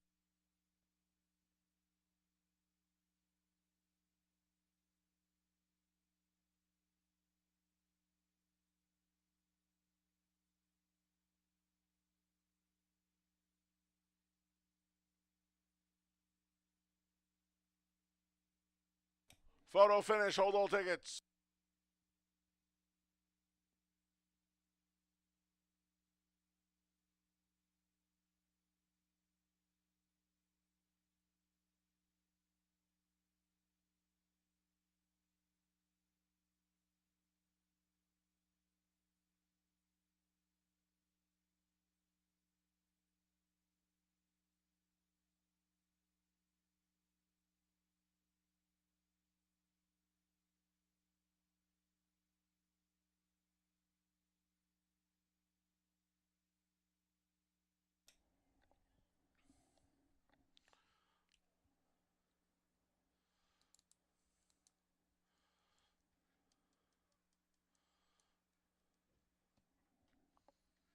Number 7, Gandy Dancing was first. 4, Martin Kelly second. 5, Rachmaninoff third. 3, Coach Bahi fourth. 7-4-5-3 unofficial in race 3.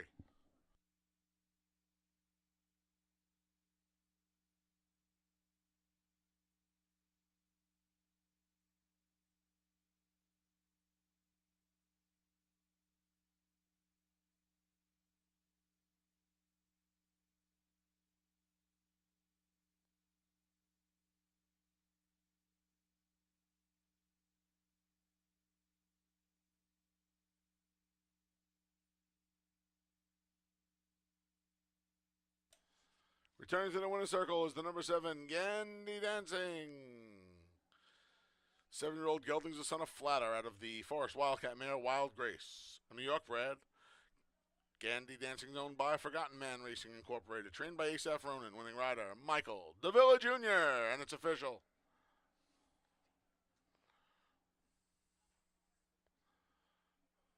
$2 double 1-7, $30.80. $2 exact to 7-4, $24.40.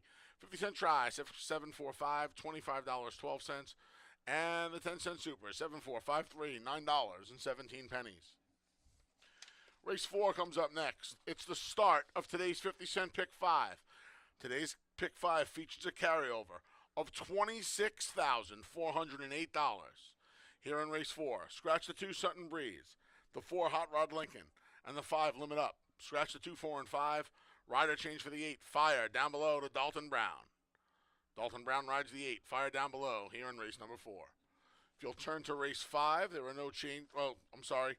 Race 5, rider change for the 7, Sweet Sugar Baby. Jeremias Flores.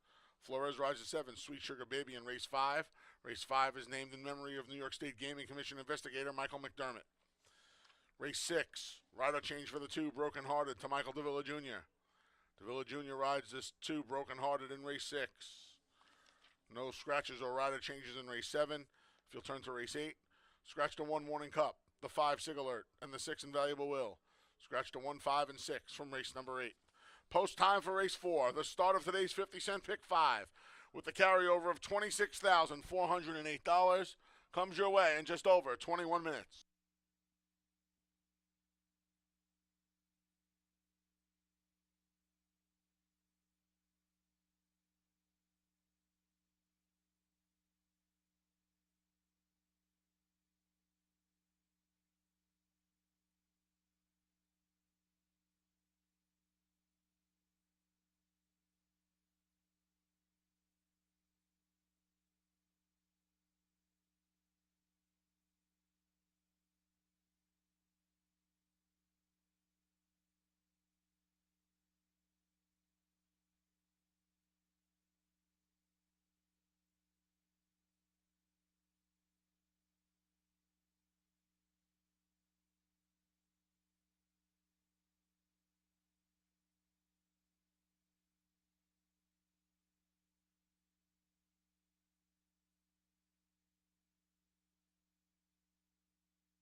All right, getting ready for race number 4, and no big surprise there. I think the main contenders were all around. Is a question of whether Brock Moninoff would hold on. Always makes it interesting at the end. Gandy Dancing makes it a couple in a row and looks good doing it. Michael Davila for Asaf Ronan just getting up, chasing down the speed. The horse getting sharp at the right time.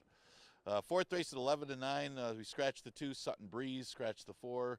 Red Hot Lincoln and scratch the 5. Limit Up, some significant scratches in this race. And the most logical horse you'd think would be the 6 Flowing River. I mean, Flowing River ran against Jack and Bernie, who's the best horse on the grounds, the best sprinter on the grounds, and lost that race by double digits, but so would any of these horses. You're going from Jack and Bernie to an 11-9, non-winners of 2 Cincinnati, or never won 4. The main concern when saying that is he hasn't had a race since July, and I think that's the only concern because on paper this horse is just better than the rivals in this race, but is he going to win coming off the layoff since July is the only question mark. He's 2-1 right now, just a lukewarm favorite over Fire Down Below, who Courageous Ola. I'm surprised Courageous Ola is favored over Flowing River at Fire Down Below, but Courageous Ola does come off a second place finish behind a horse that Banyan Breeze, that when he runs his race, he's just really good too. And Banyan Breeze hadn't been as good this year, but showed up that day as Courageous Ola tried to hold on. That's the best race Courageous Ola ran all year long. So if you're playing him off that race, maybe that's what they're doing, is playing him off that race. But this is 6 furlongs, and he's got Flowing River inside of him. Big difference in here, but is getting action off of the big effort he ran in the mud last time.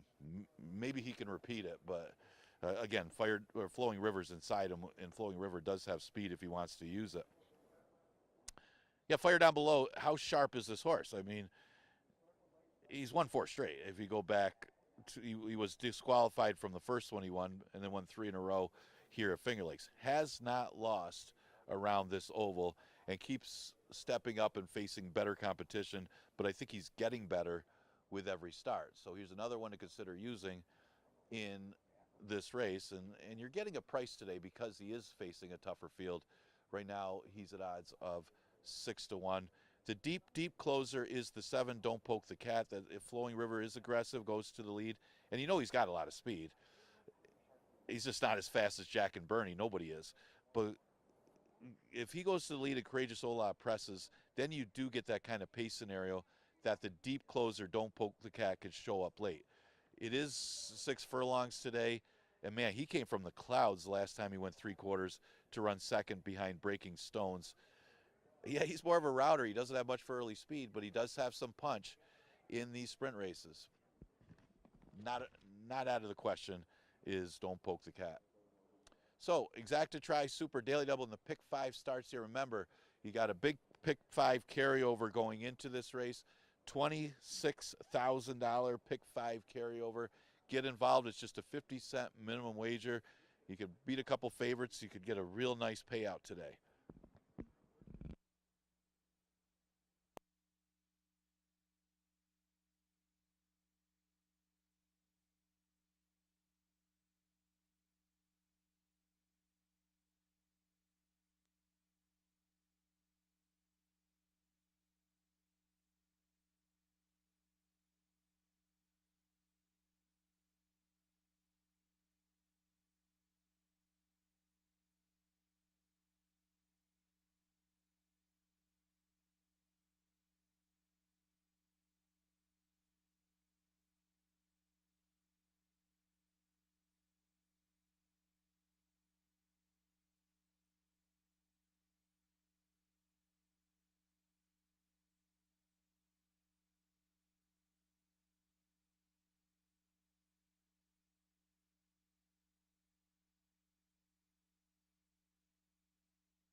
The field for race 4 is coming out onto the track. It starts today's pick 5 with a carryover of $26,408. Scratch the 2, Sutton Breeze. The 3 is Devious Banker with Andre Worry. Scratch the 4, Hot Rod Lincoln, and the 5, Limit Up. The 6 is Flowing River with Jeremias Flores.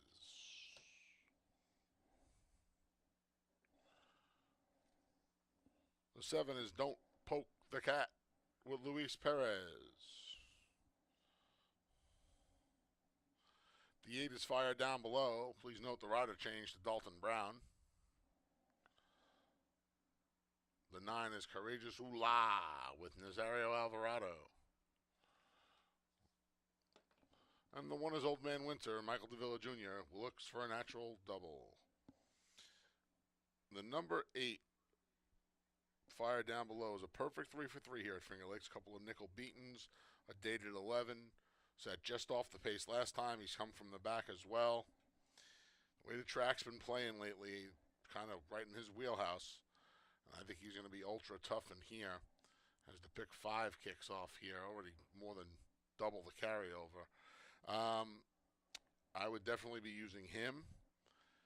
Flowing River returns and races for a tag for the first time in his career. He has won 4 of his 8 tries here at Finger Lakes, hit the board 3 other times. Only time he was off the board was last time, and he ran against Jack and Bernie and Pompous Prince that day. There are no Jack and Bernies and Pompous Princes here. I can promise you that. The layoff obviously is concerning as he's raced just 4 times this year, 3 times at the meet. Excuse me. But he's another one. He's got some back class, and he could be ultra tough if he is ready to rumble this afternoon. And then finally the 1, Old Man Winter. He really has 1 blemish in his last 4, and that was against In Sky We Trust 3 starts back. Just missed to Brock Monanoff in the Wise Awake. Came running late last time. Look, they're going to need some pace in here. Courageous Ooh-La usually provides it. So, going 6, I don't trust Courageous Ooh-La. So, hopefully, pick 5 ticket, I'd use a 1, 6, and 8. That's what I'm doing. Best of luck if you're playing. You still got about 3 minutes to get your late pick 5. Your pick 5. We have 3 days left after today. Maybe I'll get it right. Just 1 pick 5, folks. It's in this race. Best of luck if you're playing into that carryover. You see over 30,000 in new money. Still have about 3 minutes to post. Best of luck here in race 4.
Post times in a minute. 1 minute. Last chance to play today's pick 5. Over $60,000 in the pool.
Now close to $75,000 in that pick 5 pool as the field for race 4 heads to the starting gate.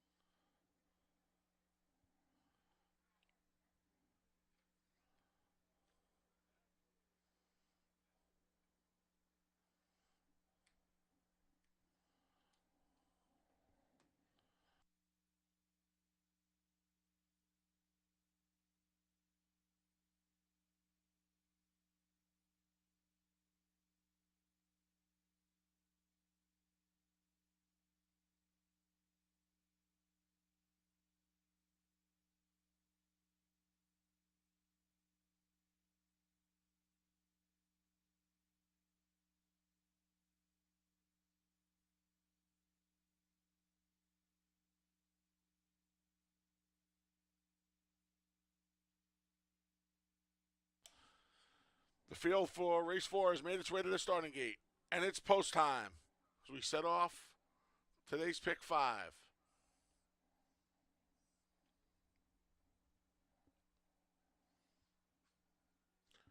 Wide open tote board here. 5 of the 6 runners between 2-1 and 6-1 as they go into the gate, led by Old Man Winter.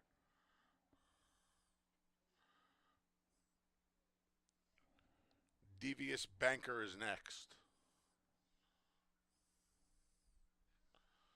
Here's Flowing River. Don't Poke the Cat goes in. Fire Down Below looks to stay perfect in 4 starts at Finger Lakes this season.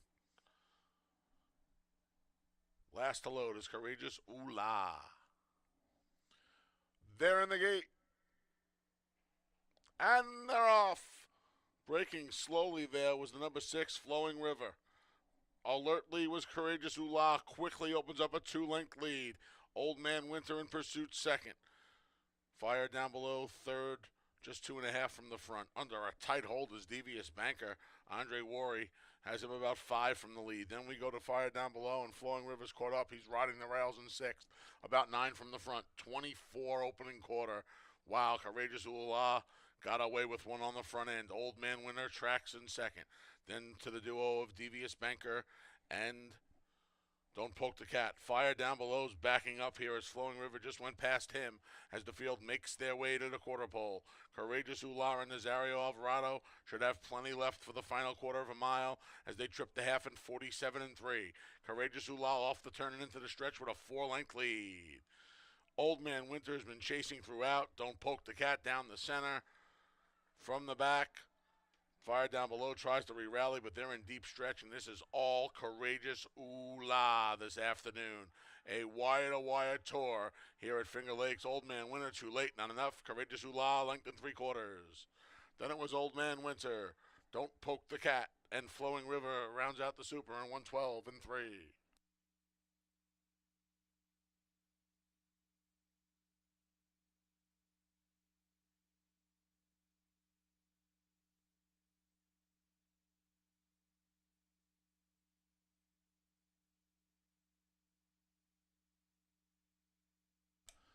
Nine, Courageous Ooh La was first. One, Old Man Winter second. 7, Don't Poke the Cat third. 6, Flowing River fourth.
Folks, I'd like to inform you that there was over $141,000, $141,377 to be exact in new money, bringing the total pool to over $167,000 in today's Pick 5. Congratulations and thank you for your continued support. Once again, over $141,000 in new money bet in today's Pick 5. And race 4 is official, won by the 9, Courageous Ooh La, at $5.40.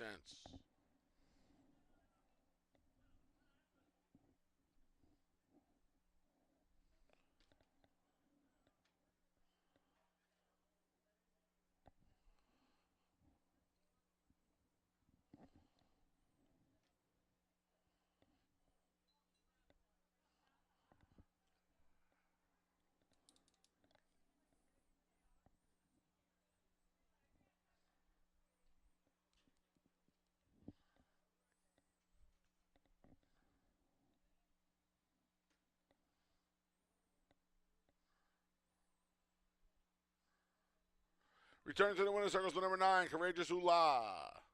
5-year-old gelding's the son of Courageous Cat. Out of the Strong Hope mare, Sister Gladdy Ooh La. A New York bred, Courageous Ooh La is owned by Linda K. Dixon and Hector Alejandro.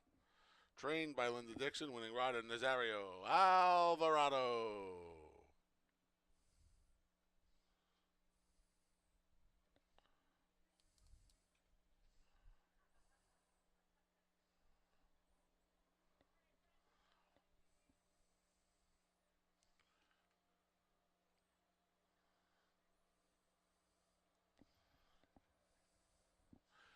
$2 double 7-9, 25.40. $2 exact 9-1, 29.60. 50-cent try 917, $20.75. Dime Super 9176, $11.65. 50-cent pick 3 179, $16.12. 50-cent pick 4 6179, $34.50. Early pick 4 is a wrap. Late pick 4 starts here in race 5. Race 5 is named in memory of New York State Gaming Commission investigator Michael McDermott. Rider change for the 7, Sweet Sugar Baby, to Jeremiah Flores. Post time for race 5. The start of the late pick 4 is just over 19 minutes away.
All right, getting ready for race number 5. And yeah, that was a horse getting alone on the lead with a 24 first quarter. A 24, I think that's what it was. Yeah, no speed and nothing from Flowing River off of that layoff. Left Courageous Ola alone with a very, very slow pace, to say the least. Naz Alvarado for Linda Dixon. Just a walk in the park with those fractions.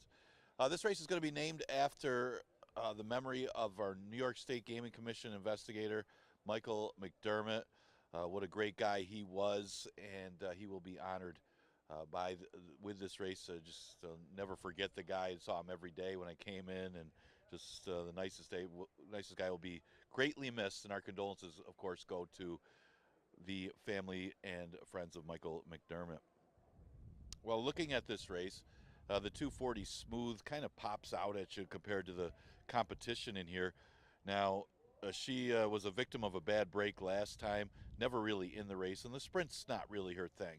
She's a better router than sprinter. Her prior route on the mud was a third place finish behind Charged Nurse, who was just too good for claimers. Charged Nurse is an allowance horse that's been running against 11 and 9 and 5,000 claimers, just getting free money. So no shot at beating that rival.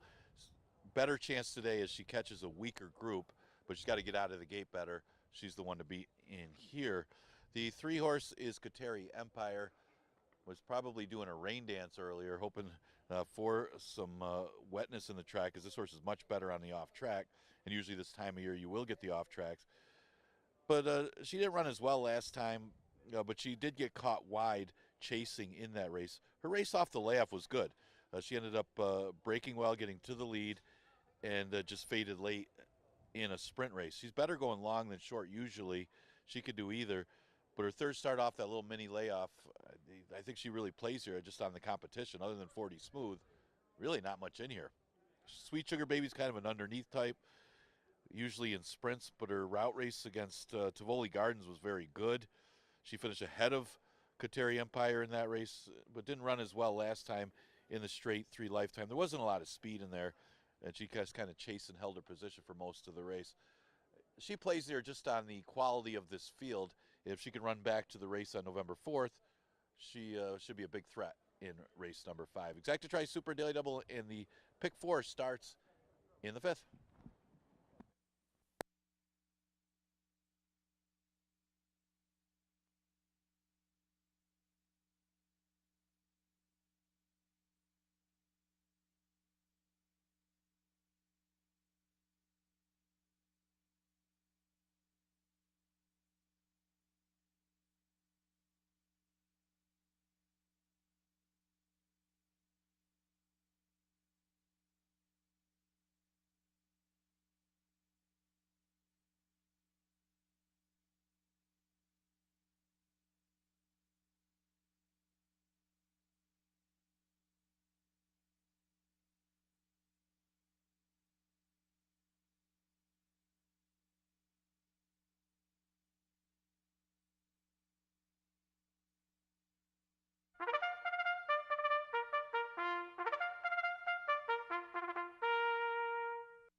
The field for race 5, named in memory of New York State Gaming Commission investigator Michael McDermott's on the track.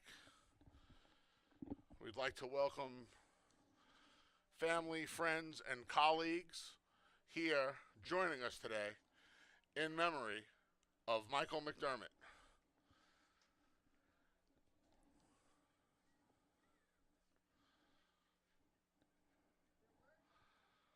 The late pick 4 starts here. Rider change for the 7, Sweet Sugar Baby. Jeremias Flores. Flores rides the 7, Sweet Sugar Baby. Here in race number 5.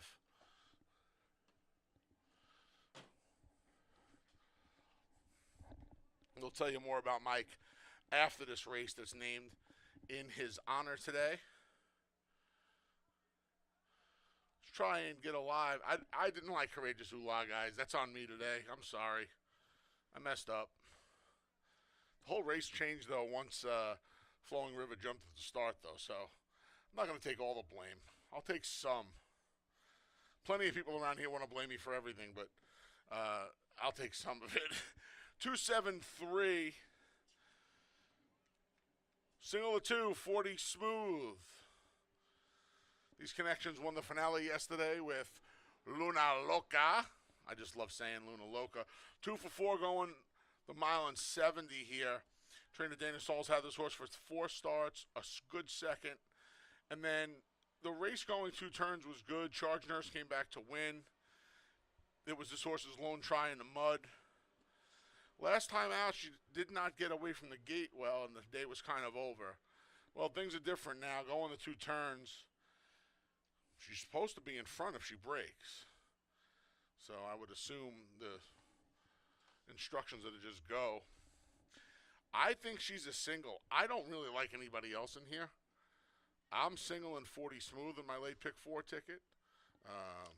2 with 2-5-10 with 1-4-5 with the all button.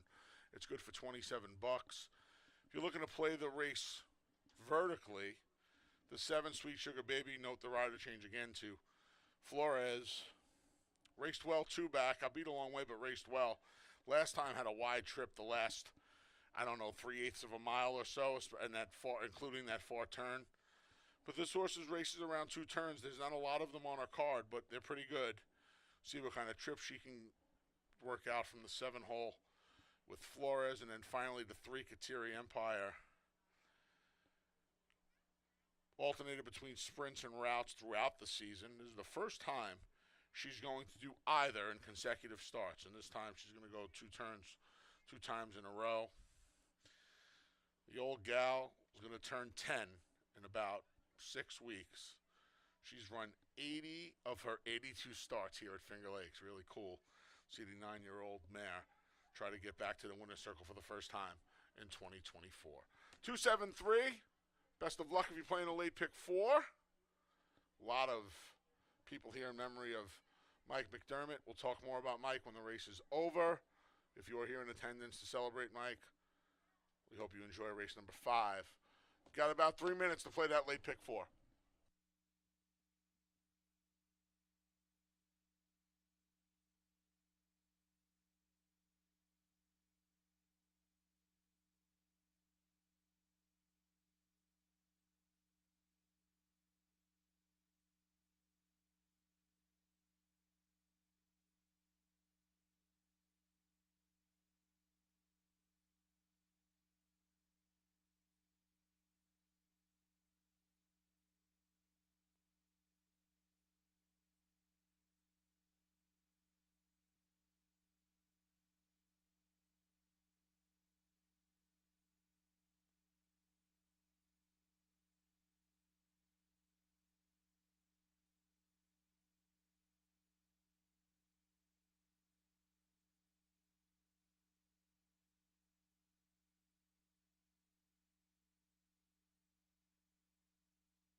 Post times in a minute. 1 minute.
The field for race 5 has made its way to the starting gate. It's post time as we kick off today's late pick 4. MAS Scrooves goes in first.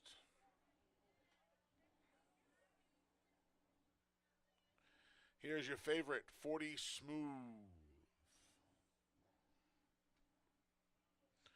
Kateri Empire goes forward.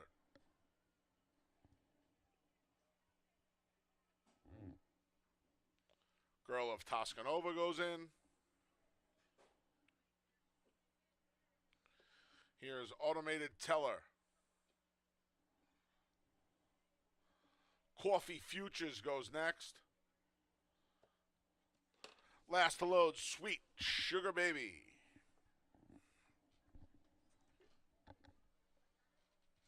They're in the gate. And they're off. There goes Coffee Futures for the lead. 40 Smooth broke nicely today and moves into second. There's Kateri Empire third, far outside the gray. Sweet Sugar Baby moves up. Automated Teller backs off into fifth, 3.5 from the front. Along the rails, MAS Scrooves, and at the back is Girl of Toscanova. That's the 7 of them around the first turn. Coffee Futures, the long shot leader, has it by 2.5. Kateri Empire moves up into second ahead of the favorite 40 Smooth, who's third, 4.5 from the front through an opening quarter of 24 and 2. Then we come back to Sweet Sugar Baby, who joins 40 Smooth in a battle for third. A gap of about 4 lengths, now 5 to Automated Teller, who's just ahead of MAS Scrooves, and Girl of Toscanova can see them all. 15 from the leader. It's Coffee Futures. Coffee Futures 48 and 4.5 as they race to the far turn. Moving up along the inside is 40 Smooth. A 3-wide bid coming from Sweet Sugar Baby. Kateri Empire begins to backpedal a bit. It's a gap of 8 to Automated Teller and the rest as they make their way along the far turn. Coffee Futures at a big price has been there throughout. Here comes Sweet Sugar Baby. 40 Smooth's got to go from there with a quarter of a mile ago. 3/4 and 1:14 and 3. The field makes their way off the turn and into the stretch, and Coffee Futures is trying to hang in there. But Sweet Sugar Baby just put her gray head in front. Coffee Futures tries to battle back. 40 Smooth tries to rally down the center. Coming to the 8th pole. Sweet Sugar Baby starting to get away from Coffee Futures. And Sweet Sugar Baby arrives at the 16th pole with a 3-length lead. It's all Sweet Sugar Baby. She won it by 5. Looks like Coffee Futures did hold off 40 Smooth for the place. Automated Teller rounds out the super and 147 flat.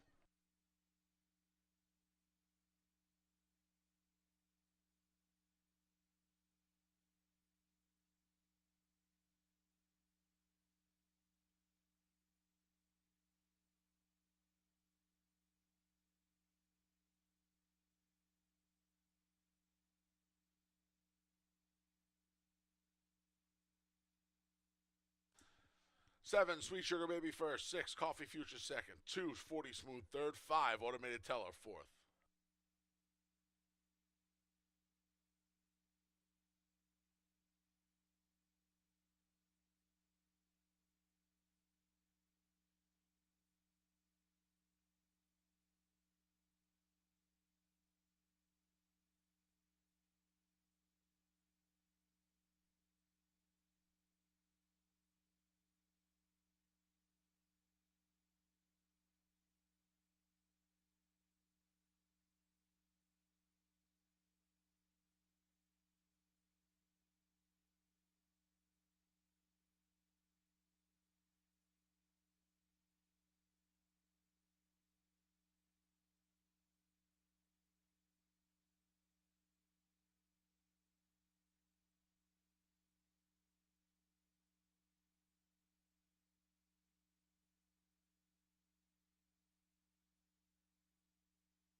Turning to the winner circles, the number 7, Sweet Sugar Baby.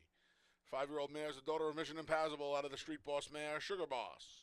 A New York bred, Sweet Sugar Baby is owned by Richie Rich Racing Stable, trained by Deborah Breed, winning rider Jeremias Flores.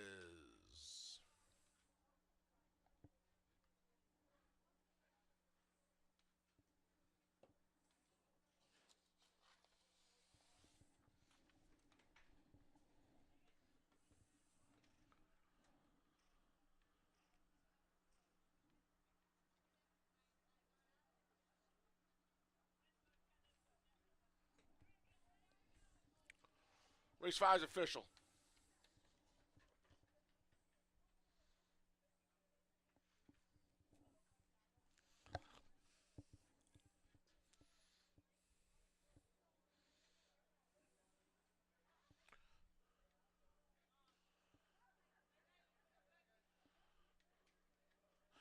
$2 double 9 7 18 20. $2 exact to 7 6 197.50. 50-cent try 762 113.87. 10-cent super 7625 169.95. 50-cent pick 3 797 $25.12. Ladies and gentlemen, if you'll turn your attention to the winner's circle, race 5 was named in honor of New York State Gaming Commission investigator Michael P. McDermott. Mike lived life to the fullest and will be fondly remembered and cherished by all who knew him. He was a beloved soul who touched many lives. Even while going through his own battle with cancer, he always made sure to put others first and ask, "Don't worry about me, how are you?" Mike was born January 25th, 1951 in Geneva, New York, and attended Geneva schools. He was a graduate of Geneva High School and went on to graduate from FLCC and play baseball at SUNY Brockport. After college, Mike played semi-professional baseball in Kitchener, Ontario, and participated in many recreational softball leagues. He also spent many days at Seneca Lake and Geneva Country Club, where he excelled in golf. Mike enlisted in the Army National Guard in 1972 and was discharged in 1978. He worked as an Ontario County Sheriff for 20 years and then went on to become inspector at the Finger Lakes Racetrack in 2005 and later became a state investigator for the New York State Gaming Commission. Mike was a member of the Geneva School Board and Geneva Planning Board and often volunteered in the Geneva community. Mike is survived by his wife Arlene, their 2 children Billy and Brett, siblings William, Teresa, and Nancy, along with their significant others Patty, Russell, and David, grandchildren Marley and Luca, and many nieces and nephews, as well as colleagues and friends. Mike was predeceased by his parents, William and Jean. We thank Mike's family and friends, along with the members of the New York State Gaming Commission, for helping us remember Mike McDermott this afternoon.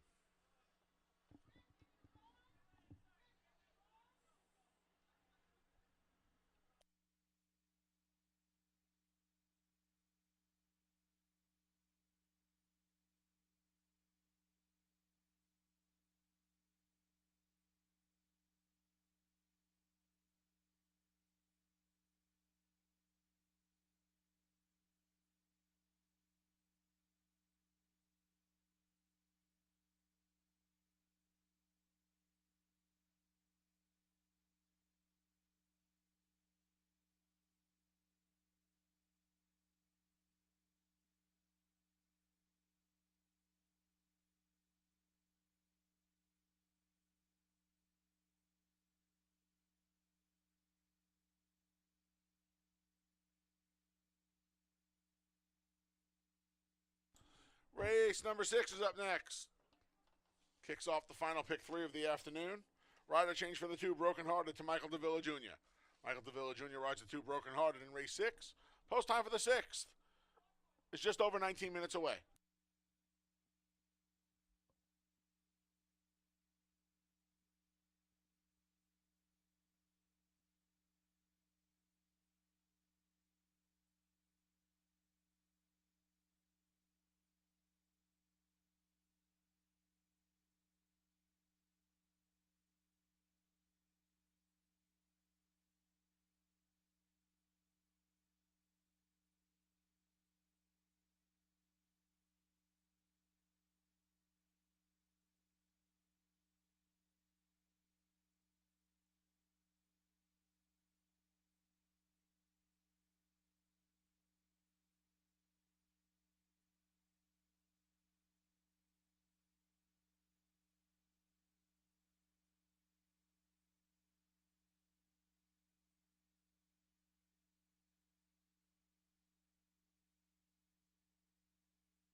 All right, in the paddock for race number 6. Breaking through is Sweet Sugar Baby for Deborah Reed. I believe that's the first win for the Connections for Sweet Sugar Baby since they've got that horse. But does always fire, and today caught the field and got the trip that she needed under Jeremiah Flores. Of course, that race was named in memory of our New York State Gaming Commission investigator, Mike McDermott. You could tell what a great guy was. A lot of people showed up. That shows you were well liked and well respected as he was. Okay, 6th race, a 5,000 claimer. Now where's the 2 cents a day or never won 4 races. Michael Davila on the 2, Broken Hearted.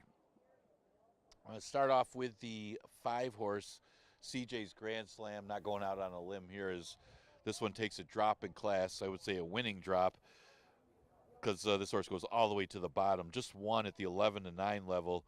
It was too good for that field off of the freshening and the works. Defeating a horse in here, Ribbons and Medals, horse that's getting a lot of play. The other horse is getting play, Ribbons and Medals. Well, Ribbons and Medals was no match for him that day. He's had 1 start since in a tough allowance field.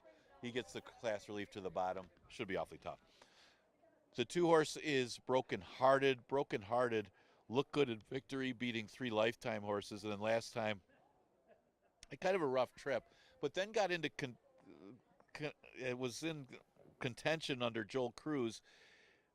Looked like Cruz had a lot of horse under him, and then when they hit the stretch, he seemed to be getting in and bumping with his stablemate, and that was the issue late. May have won that race, but see if he can keep a straight path today. He's currently at odds of 8 to 1. Good price on the board for that one. The 4 is Captain of My Heart. Linda Dixon winning earlier with a horse that had a 24 first quarter on the front. But this one is the opposite. This one comes from out of it. Comes out of a shorter 5 furlong race. If CJ Grand Slam gets shortened up or does get a little short by getting pressure on the front end, look for a closer like Captain of My Heart to have a chance. Ribbons and Medals probably going to get hung out there with his running style, having tactical speed and other speed types in here. If he can work out a trip under Cabercoa, he could be a factor as well. Maybe turn the tables on CJ's Grand Slam, who beat him the last time they met. Exacta tries Super Daily Double and pick 3 starts at race number 6. You got 5 minutes to post.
The field for race number 6 coming out onto the track.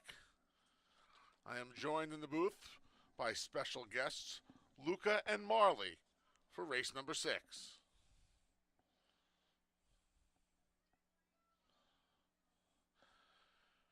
The 1 is Ginsu Warrior with Nazario Alvarado looking for 2 wins on the card. The 2 is Broken Hearted. Please note the rider changed to Michael DeVilla Jr., who's also looking for a riding double. The 3 is Son of Darkness with Andre Worry. The 4 is Captain of My Heart. Jeremiah Flores looks for a natural double.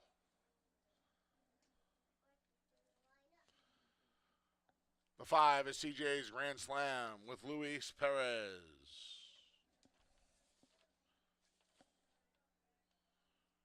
The 6 is going to be Dancing. Heeman Harkey rides. The 7 Smoking Alone. Rafael Rohina Jr. is in the saddle.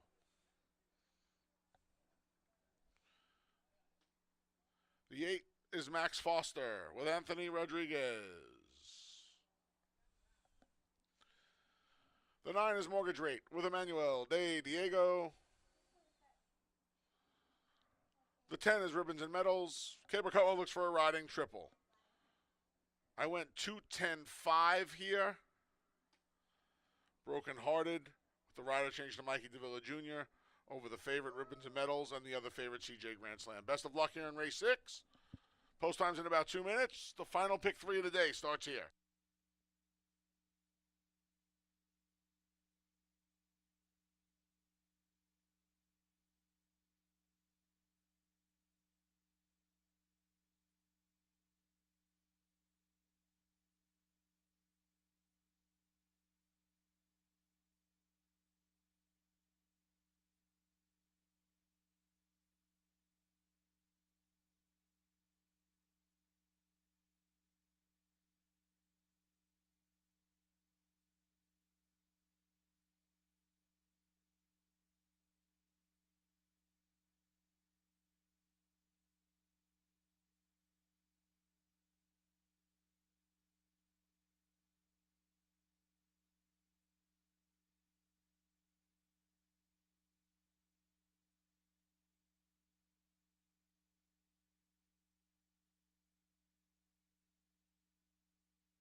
Post time's in a minute. 1 minute.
The field for race 6 has made its way to the starting gate. It's post time.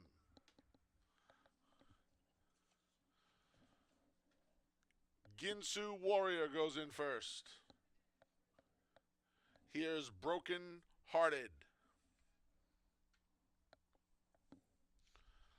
Son of Darkness goes forward.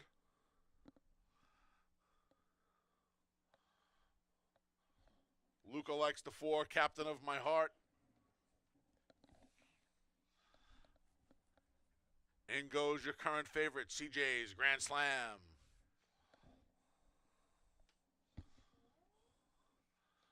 Gonna Be Dancing's next.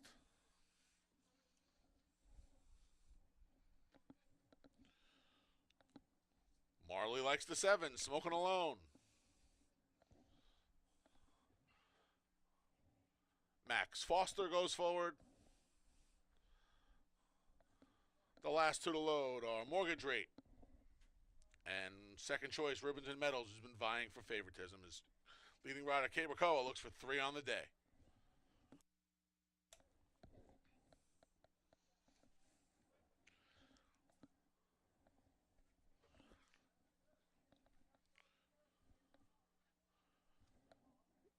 They're in the gate. And they're off.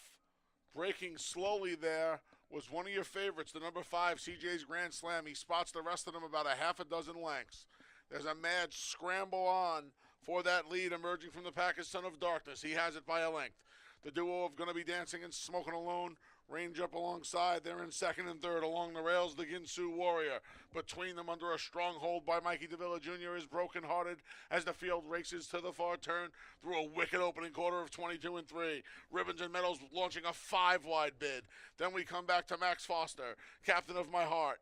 Mortgage Rate's widest of all, and it's a long way back to CJ's Grand Slam. The field makes their way past a quarter pole. They're all bunched here. Son of Darkness still has the lead. Broken Hearted cuts the corner. They go the half here in 46 and 4. Far outside, Ribbons and Medals. Coa's looking for 3. Ribbons and Medals trying to reel in Broken Hearted, who takes the lead. Far outside, here comes Max Foster at a huge price. Broken Hearted's almost home. Here's Ribbons and Medals. Here's Max Foster. Broken Hearted saved by the wire. He won it by a neck. Then it was Ribbons and Medals, Max Foster, and Captain of My Heart in 106 flat.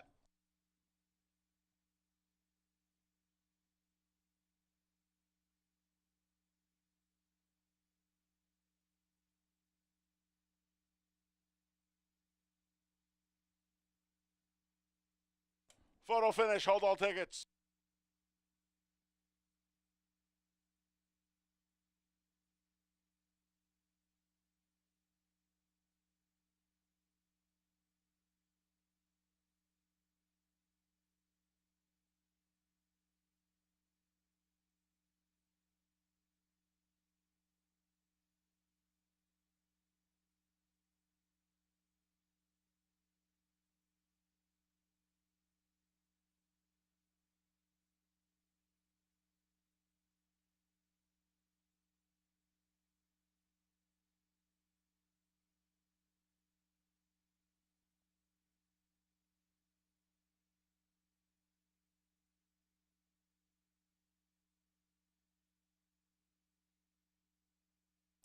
Number 2, Broken Hearted was first. 10, Ribbons and Medals second. 8, Max Foster third. 4, Captain of My Heart fourth. 2:10.84 here unofficial in race 6.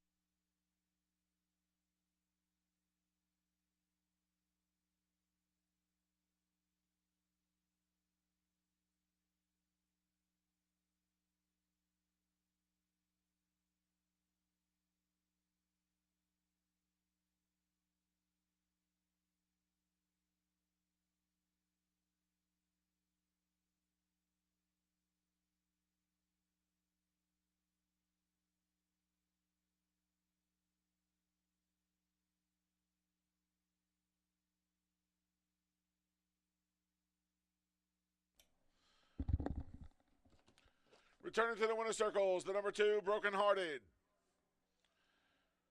The 5-year-old geldings are son of Runaway and Hyde out of the Broken Valmere, Heartbroken Hill.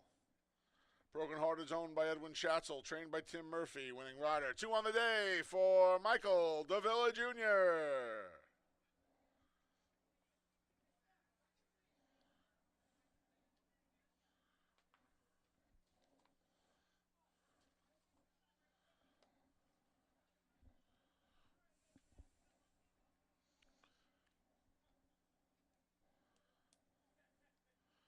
Race 6 is official.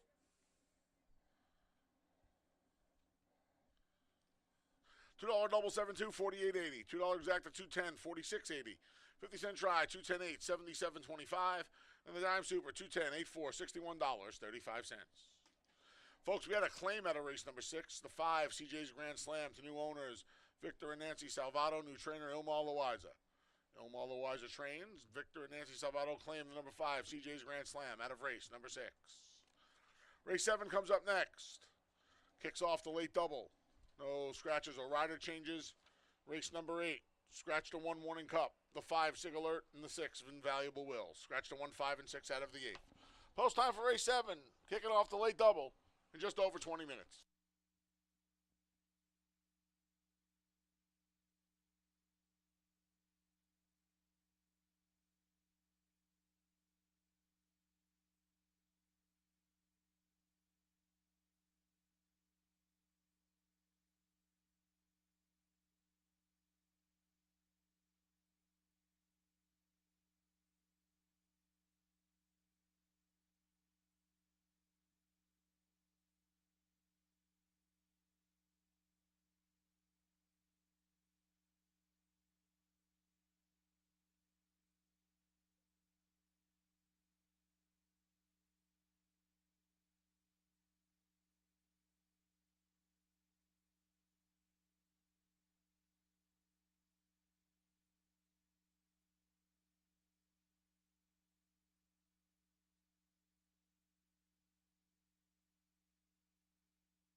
All right, getting ready for race number 7, and yeah, that's why they run the race. I mean, there was a horse, CJ's Grand Slam on the drop, looked like a standout in there, and that's what happens sometimes. The horse didn't get out of the gate, kind of hopped at the start, lost about 5 lengths, tried to make up the ground, and got blocked behind horses. So the next logical horse, of course, Broken Hearted, was the one that got the trip. Michael DeVille, a couple wins on the day, gets that victory for the Murph. Murph having a career year this year. Congratulations to him on such a great season. Tim Murphy, big year. And that one paid pretty good with the misfortune of CJ's Grand Slam. That's horse racing. 7th race, an allowance race for fillies and mares, never won 2 condition. It goes the distance of 6 furlongs. And yeah, look to the inside. The inside speed of the race looks to be Shaman Princess for Rudy Rodriguez, as this one's only win came at the 6 furlong distance. That was on the turf at Belmont at Aqueduct beat the maiden special weights there, but did have a couple races on the dirt against winners after that, and wasn't that badly beaten against those starter 50s, which are a lot tougher than what she'll face here. Not the greatest of form the last few starts, but this could be considered a lot easier spot against our never won 2s. And she is the inside of the speed. You do have a big advantage. You showed a little speed last time against a much easier field. She'll probably play presser, but see if this one, a little bit of a class edge. But again, most of her running was on the turf, so never won on the dirt. So see if that can change today against a little bit easier facing our 2 lifetime allowances. Dark Princess is an interesting one here. She's 12-1 morning line after a dominant victory in the slop in her only Finger Lakes start. And that was off a layoff after coming in from Laurel. So how good is she? I mean, she beat a field that included Big Advantage, who's in this race. So she was a lot better than Big Advantage, unless that one improved in her next start. And then you got the rest of them. So, yeah, if she can keep it going off of the convincing victory, she is off another, she's been lightly raced, another month layoff, but she's currently at odds of 9-2, which could be a fair price for her. City Blocks has been a money burner, but she won't be the favorite in here. She had no chance in the route last time, but cuts back in distance. She had a couple straight second-place finishes in her last 2 sprints, so you get a little better value on her today. She's currently at odds of 7-2. Exacta Tri Super and Daily Double offered in race number 7. You got about 5 minutes to post.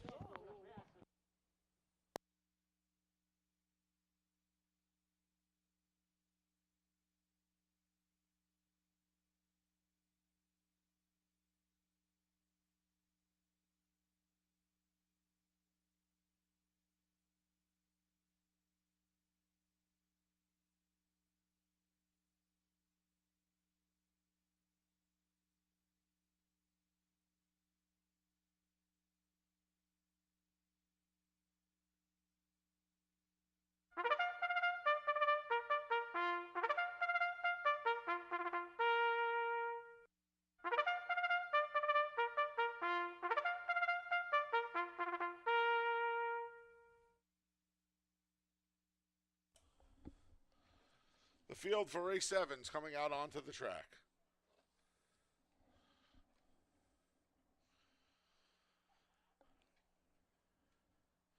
The 1 is Shaman Princess with Romero Mirage.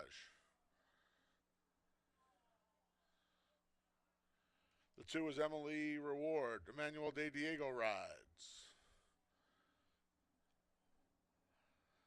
The 3 is Central Front with John Berrios. The 4 is Big Advantage with Andre Worry. The 5 is City Blocks with Luis Perez. The 6 is Dark Princess with Cabracoa. The 7 is La Grotte with Heeman Harkey. Went 4-5-1 here. Big Advantage gets a dry track for the first time. She raced on sloppy sealed tracks in her first 2. Second to Dark Princess, who's in here as well. Then got the job done. She had a big lead and almost squandered the whole thing before holding on. Hypnotic Flare came back to win. That was first time LASIK. She improved 7 buyer points. Let's see what she does on a fast track. I'll give her a shot in here. Hanging around on the board at 7-2 to 5 city blocks. She finished second in her first 3 tries after being transferred to Ferraro Senior. Then they sent her long and put a pair of blinkers on her and did not go well. She ran till the quarter pole and stopped. Obviously some distance limitations there. Ferraro Senior is not battling for second because he bangs his head against the wall, cuts her right back. She's a square price at 9-2. When you look at the prices she's been since coming here, and this includes 2 starts for her former connections. 9-2, 4-5, 6-5, 3-5, even money, 9-5. She's hovering on the board at 9-2 right now, and I can't imagine she's going to go lower than 3-1 today. She might be worth a wager in here. And then finally, the 1, Shaman Princess. She comes in for Rudy Rodriguez. She's a turf filly. Period. End of story. She has 1 good finish on the dirt. She has other okay efforts on the dirt. Now, maybe the circuit and the class drop is enough. I don't know. I wouldn't want her as the favorite, and I think she's going to be shorter than 2-1. I put her third. 4-5-1. Best of luck in race 7 as we kick off the late double.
Post times in a minute. 1 minute.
The field for race 7 has made its way to the starting gate, and it's post time. Shaman Princess, the first to load.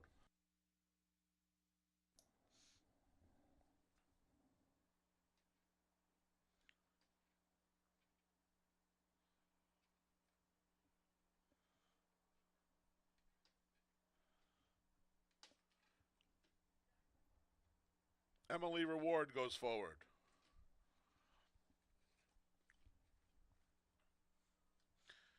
Here's Central Front.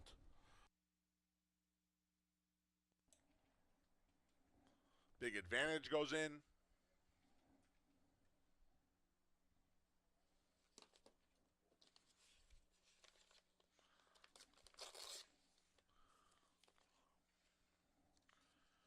City Blocks goes up.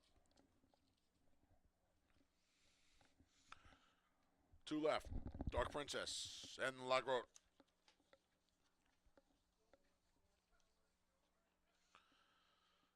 There in the gate. And they're off. There goes City Blocks for the lead. Taken up at the back with Central Front. Now Dark Princess takes over. And Big Advantage rushes up. And along the rail, Shaman Princess. And now these three have a length and a half on City Blocks, the one-time leader. 5th is La Grotte. She's about 4 lengths from the front. To the insides, Emily Reward and Central Fronts. At the back, Shaman Princess sees the lead. She's clear a length and a half now from Dark Princess. Koa has a great hold on her through a 23 flat opening quarter. Then Big Advantage. Along the inside, Emily Reward found some room. City Blocks went by Big Advantage as well. Then La Grotte, and at the back is Central Front. Dark Princess just took over from Shaman Princess with ease. Dark Princess quickly went by and opened up 2 lengths. City Blocks in a drive trying to pick up Dark Princess. Shaman Princess tries to battle back through a 46 and 4 half. Off the turn and into the stretch. Koa's looking for 3. Dark Princess might just give it to him. She has a 2-length lead. City Blocks with dead aim if good enough. Then La Grotte. Shaman Princess not today. Deep stretch. Dark Princess almost home. City Blocks, 1 more run at her. But Dark Princess is going to hold sway by about a half length. Then it was City Blocks, Shaman Princess, and La Grotte in 112 and 3.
Number 6, Dark Princess was first. 5, City Blocks second. 1, Shaman Princess third. 7, La Grotte was fourth. 6-5-1-7 unofficial here in race 7. Returning to the winner's circles, the number 6, Dark Princess. She's a 4-year-old daughter of McLean's Music out of the King of Kings mare, Silent Queen. Dark Princess is owned by Barry K. Schwartz and trained by Michael S. Ferraro. Winning rider, 3 on the day for leading rider, Koa.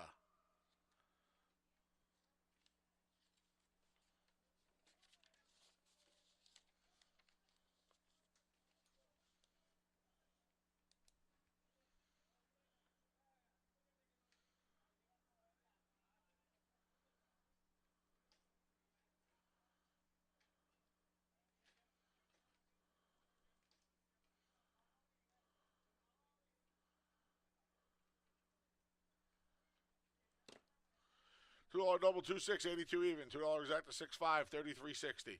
50-cent try, 6-5-1, 23 and a quarter. 10-cent super, 6-5-1-7, $10.22. Race 8 comes up next. The finale offers win, play, show, exacta try, and superfecta wagering. Scratch the 1 Warning Cup, the 5 Sig Alert, and the 6 Invaluable Will. Post time for race 8 is in just over 21 minutes.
All right, getting ready to conclude this racing card and the racing week. We only got one more racing week left of the 2024 season. That means 3 racing days, Monday, Tuesday, and Wednesday. Keep an eye on the post times. We do 12:20 when it's 8 races. That'll be Tuesday.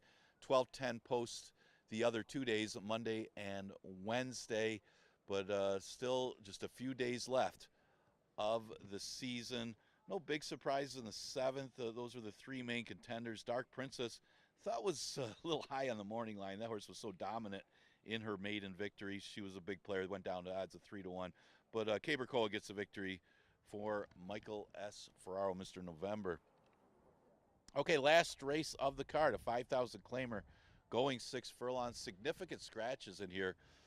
A couple horses that were going to get a lot of play. Morning Cup and Sigler figure to be 2 of the main contenders. They're both out. Scratch the 6 and Valuable Will really opens up the race. I did go with the 9, Tommy the Torch. Tommy the Torch, like the race that he ran, going 5.5. He got a good number for the race, finished second behind Forward Motion, who got an absolute perfect trip. And then this one came rallying late, and that one got first run on him. Not so fortunate last time with the trip, and now gets an easier field. He's outside, but with the scratches, it really helps him. Not just as far as the post position situation, but just he was a little overmatched by Sigler and Morning Cup. With those 2 out, and you look at the rest of the field, and off of that effort back in October, he looks like he's the main contender in this race. So that Norgay, if you can throw out the last race for Norgay, you could certainly use this horse. It did nothing wrong after dropping to 5, was in the lifetime condition, then ran a close second behind Fire Down Below, and last time just never really got in the race, was wide chasing. Cool Kathmandu got the lead and was just gone, and it was 5.5. Gets a little further today at 6 furlongs, and you got to think Norgay, again, another one that really helped by the scratches in this race. And the other one that I thought had a strong chance there, and it depends on the pace scenario. I mean, you got 2 speeds, especially with Abe, honestly. I think this one is the other speed, Devious Mo. Showed speed last time anyway, and he was inside, and that was not a good day for inside speed. And he got pressed the whole way, and it ended up being the outside closer. And that was the trend that day. A lot of closers won on November 5th. And Devious Mo, considering that, he was inside pretty much the whole trip. That was a good effort. So I think this horse is strong. I mean, Tommy the Torch probably got the worst of it as far as that particular race, just because he had to alter course, got caught behind horses, and had to move around horses late. So I think that really was against that one. I think Tommy the Torch might have had a shot to win that race if it wasn't for the trouble that he had. Don't know that for sure, but maybe that's why he's getting some play. Our fans are sharp and watch replays. Exacta Try and Super offered in race number 8. Again, we did get significant scratches of the 1, 5, and 6. 3 racing days left. Our next live day will be Monday, and I'll see you then.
The field for race number 8, the Wednesday finale, is coming out on the track. Scratch to 1, Morning Cup. The 2's double shot. Michael Davila Jr. looks for 3 on the day. The 3 is Abe Honestly with Heeman Harkey. The 4 is Devious Mo. Emmanuel De Diego rides. Scratch to 5, Sig Alert. And the 6, Invaluable Will. The 7 is Barfly with Stephen Frett. The 8 is Norgay with John Berrios. The 9 is Tommy the Torch with Jackie Davis. That's where I landed here, Tommy the Torch. Not sure what happened last time at 7-5. Probably ran against a little bit better, even though it's the same condition. Start 2 back against Forward Motion. This was run against some real toughies. Runaway Joke, Fire Down Below, Forward Motion. May have found his friends here. Gets the outside draw, short price. Better than a long face. We'll try Tommy the Torch. The 7, Barfly, cuts back off a series of distance races. He won sprinting twice here to start the season. That was for former connections. Got the job done here, going 2 turns, then caught 2 wet tracks and 1 try on the all-weather. He cuts back here. See if he can pop at a price here. Stephen Frett and Marcus Thompson teamed up to win one yesterday. He's a big price. And then finally Norgay to wrap it up. Norgay finished second. In 3 of his last 5, he has a win there. Last time on a wet track, he just didn't fire. Better on fast ground. He's a square price at 5-1. 9-7-8 for me in the finale. There will be a pick 6 carryover. We'll let you know what it is after the finale. No one covered in the pick 6. So we will start the final week of the season on Monday. Special first post 12-10 for the 9-race card. 9 races Monday and Wednesday next week, 12-10. 8 races on Tuesday. PPs for Monday's card will be up sometime tomorrow night before around 6:30. 3 more days to get out to Finger Lakes Gaming and Racetrack for live racing action this season. Hope to see you next week. First post on Mondays, 12-10. We'll talk to you then.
Post times in a minute. 1 minute.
The field for the finale has made its way to the starting gate, and it's post time.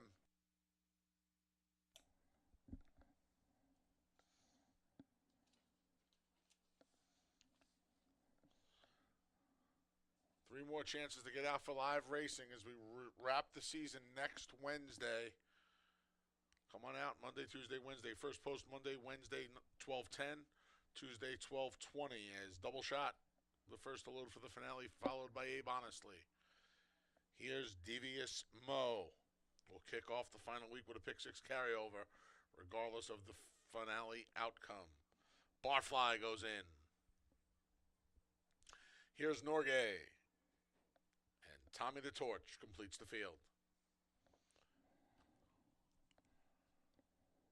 They're in the gate. And they're off. Just a step slow there was the number 4, Devious Mo. And at the back is Double Shot. For the lead, there's Abe Honestly and Barfly. Far outside, there's Tommy the Torch. Moving up along the inside now is Devious Mo after that brief stumble at the start. Back in 5th is Norgay, and at the back where he likes to be is Double Shot. He can see them all. He's already 15 from the loose leader, Abe Honestly. And Heeman Harkey, they call the shots through a 23-1 opening quarter. Devious Mo ready to roll from second. Widest of all is Tommy the Torch. Norgay's with him. Riding the rails is Barfly. Nothing yet from Barshot. He's going to have to get going soon. There's just 3/8 of a mile to go. And Abe Honestly is just stolen away to a 5-length lead. Devious Mo trying to keep up. Tommy the Torch, the favorite, has to move from there as well through a 46 3/2. Off the turn and into the stretch. And Abe Honestly has built a 6-length lead. Devious Mo far outside Tommy the Torch. Here comes Double Shot with a late rally. But as they come to the 16th pole, Abe Honestly has been daylight ahead, and he's going to win it by daylight. We'll call it 6 at the end. Double Shot got up for second. Over Tommy the Torch, Devious Mo rounds out the super in 1:12-1.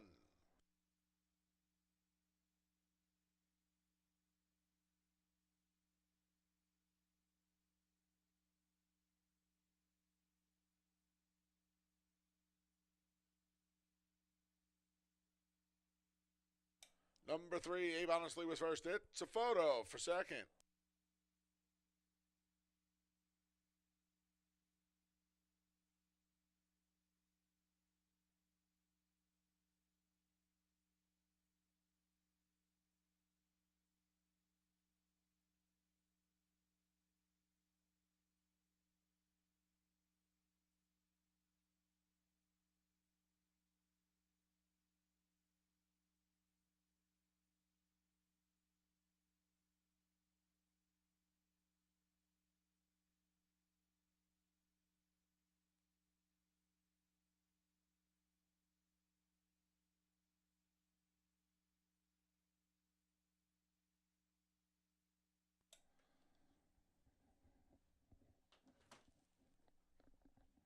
Two double shot second. 9, Tommy the Torch third. 4, Devious Mo fourth. 3-2-9-4 in the finale. Still unofficial.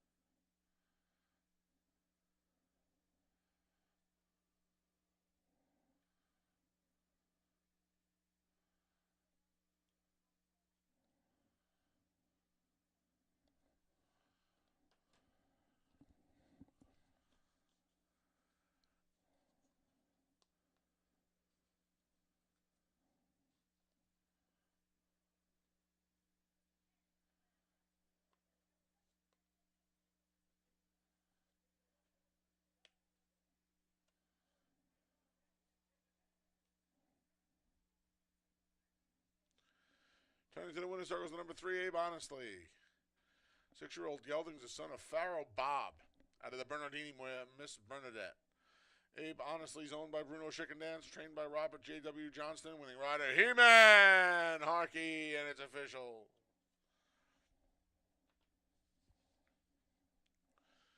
$2 double 6-3, 77.50. $2 exacta 3-2, 106 even. The 50-cent try, 329, $77.75. Dime Super, 3294, $39.75. 50-cent pick 3, 263, 203 and a quarter. 50-cent pick 4, 7263, $587.75. The 50-cent pick 5, $3,170. Nobody picked 6 today. 4 of 6, $21.30. Pick 6 carryover to kick off the final week of live action of $4,748. Starts in race 3 on Monday. Those PPs will be up sometime tomorrow night around 6:30. That wraps up the live racing portion of the day and week here at Finger Lakes Gaming and Racetrack. Simulcasting remains open. The casino remains open until 4 a.m. Live racing resumes Monday with a special first post for the 9-race card of 12:10. Until then, on behalf of the broadcast team, staff, and management here at Finger Lakes Gaming and Racetrack, I'm your track announcer, the Big A, Anthony Stabile, thanking you for joining us today and all week long. We'll see you on Monday at 12:10. Please arrive home wherever you're going safely. Have a great night.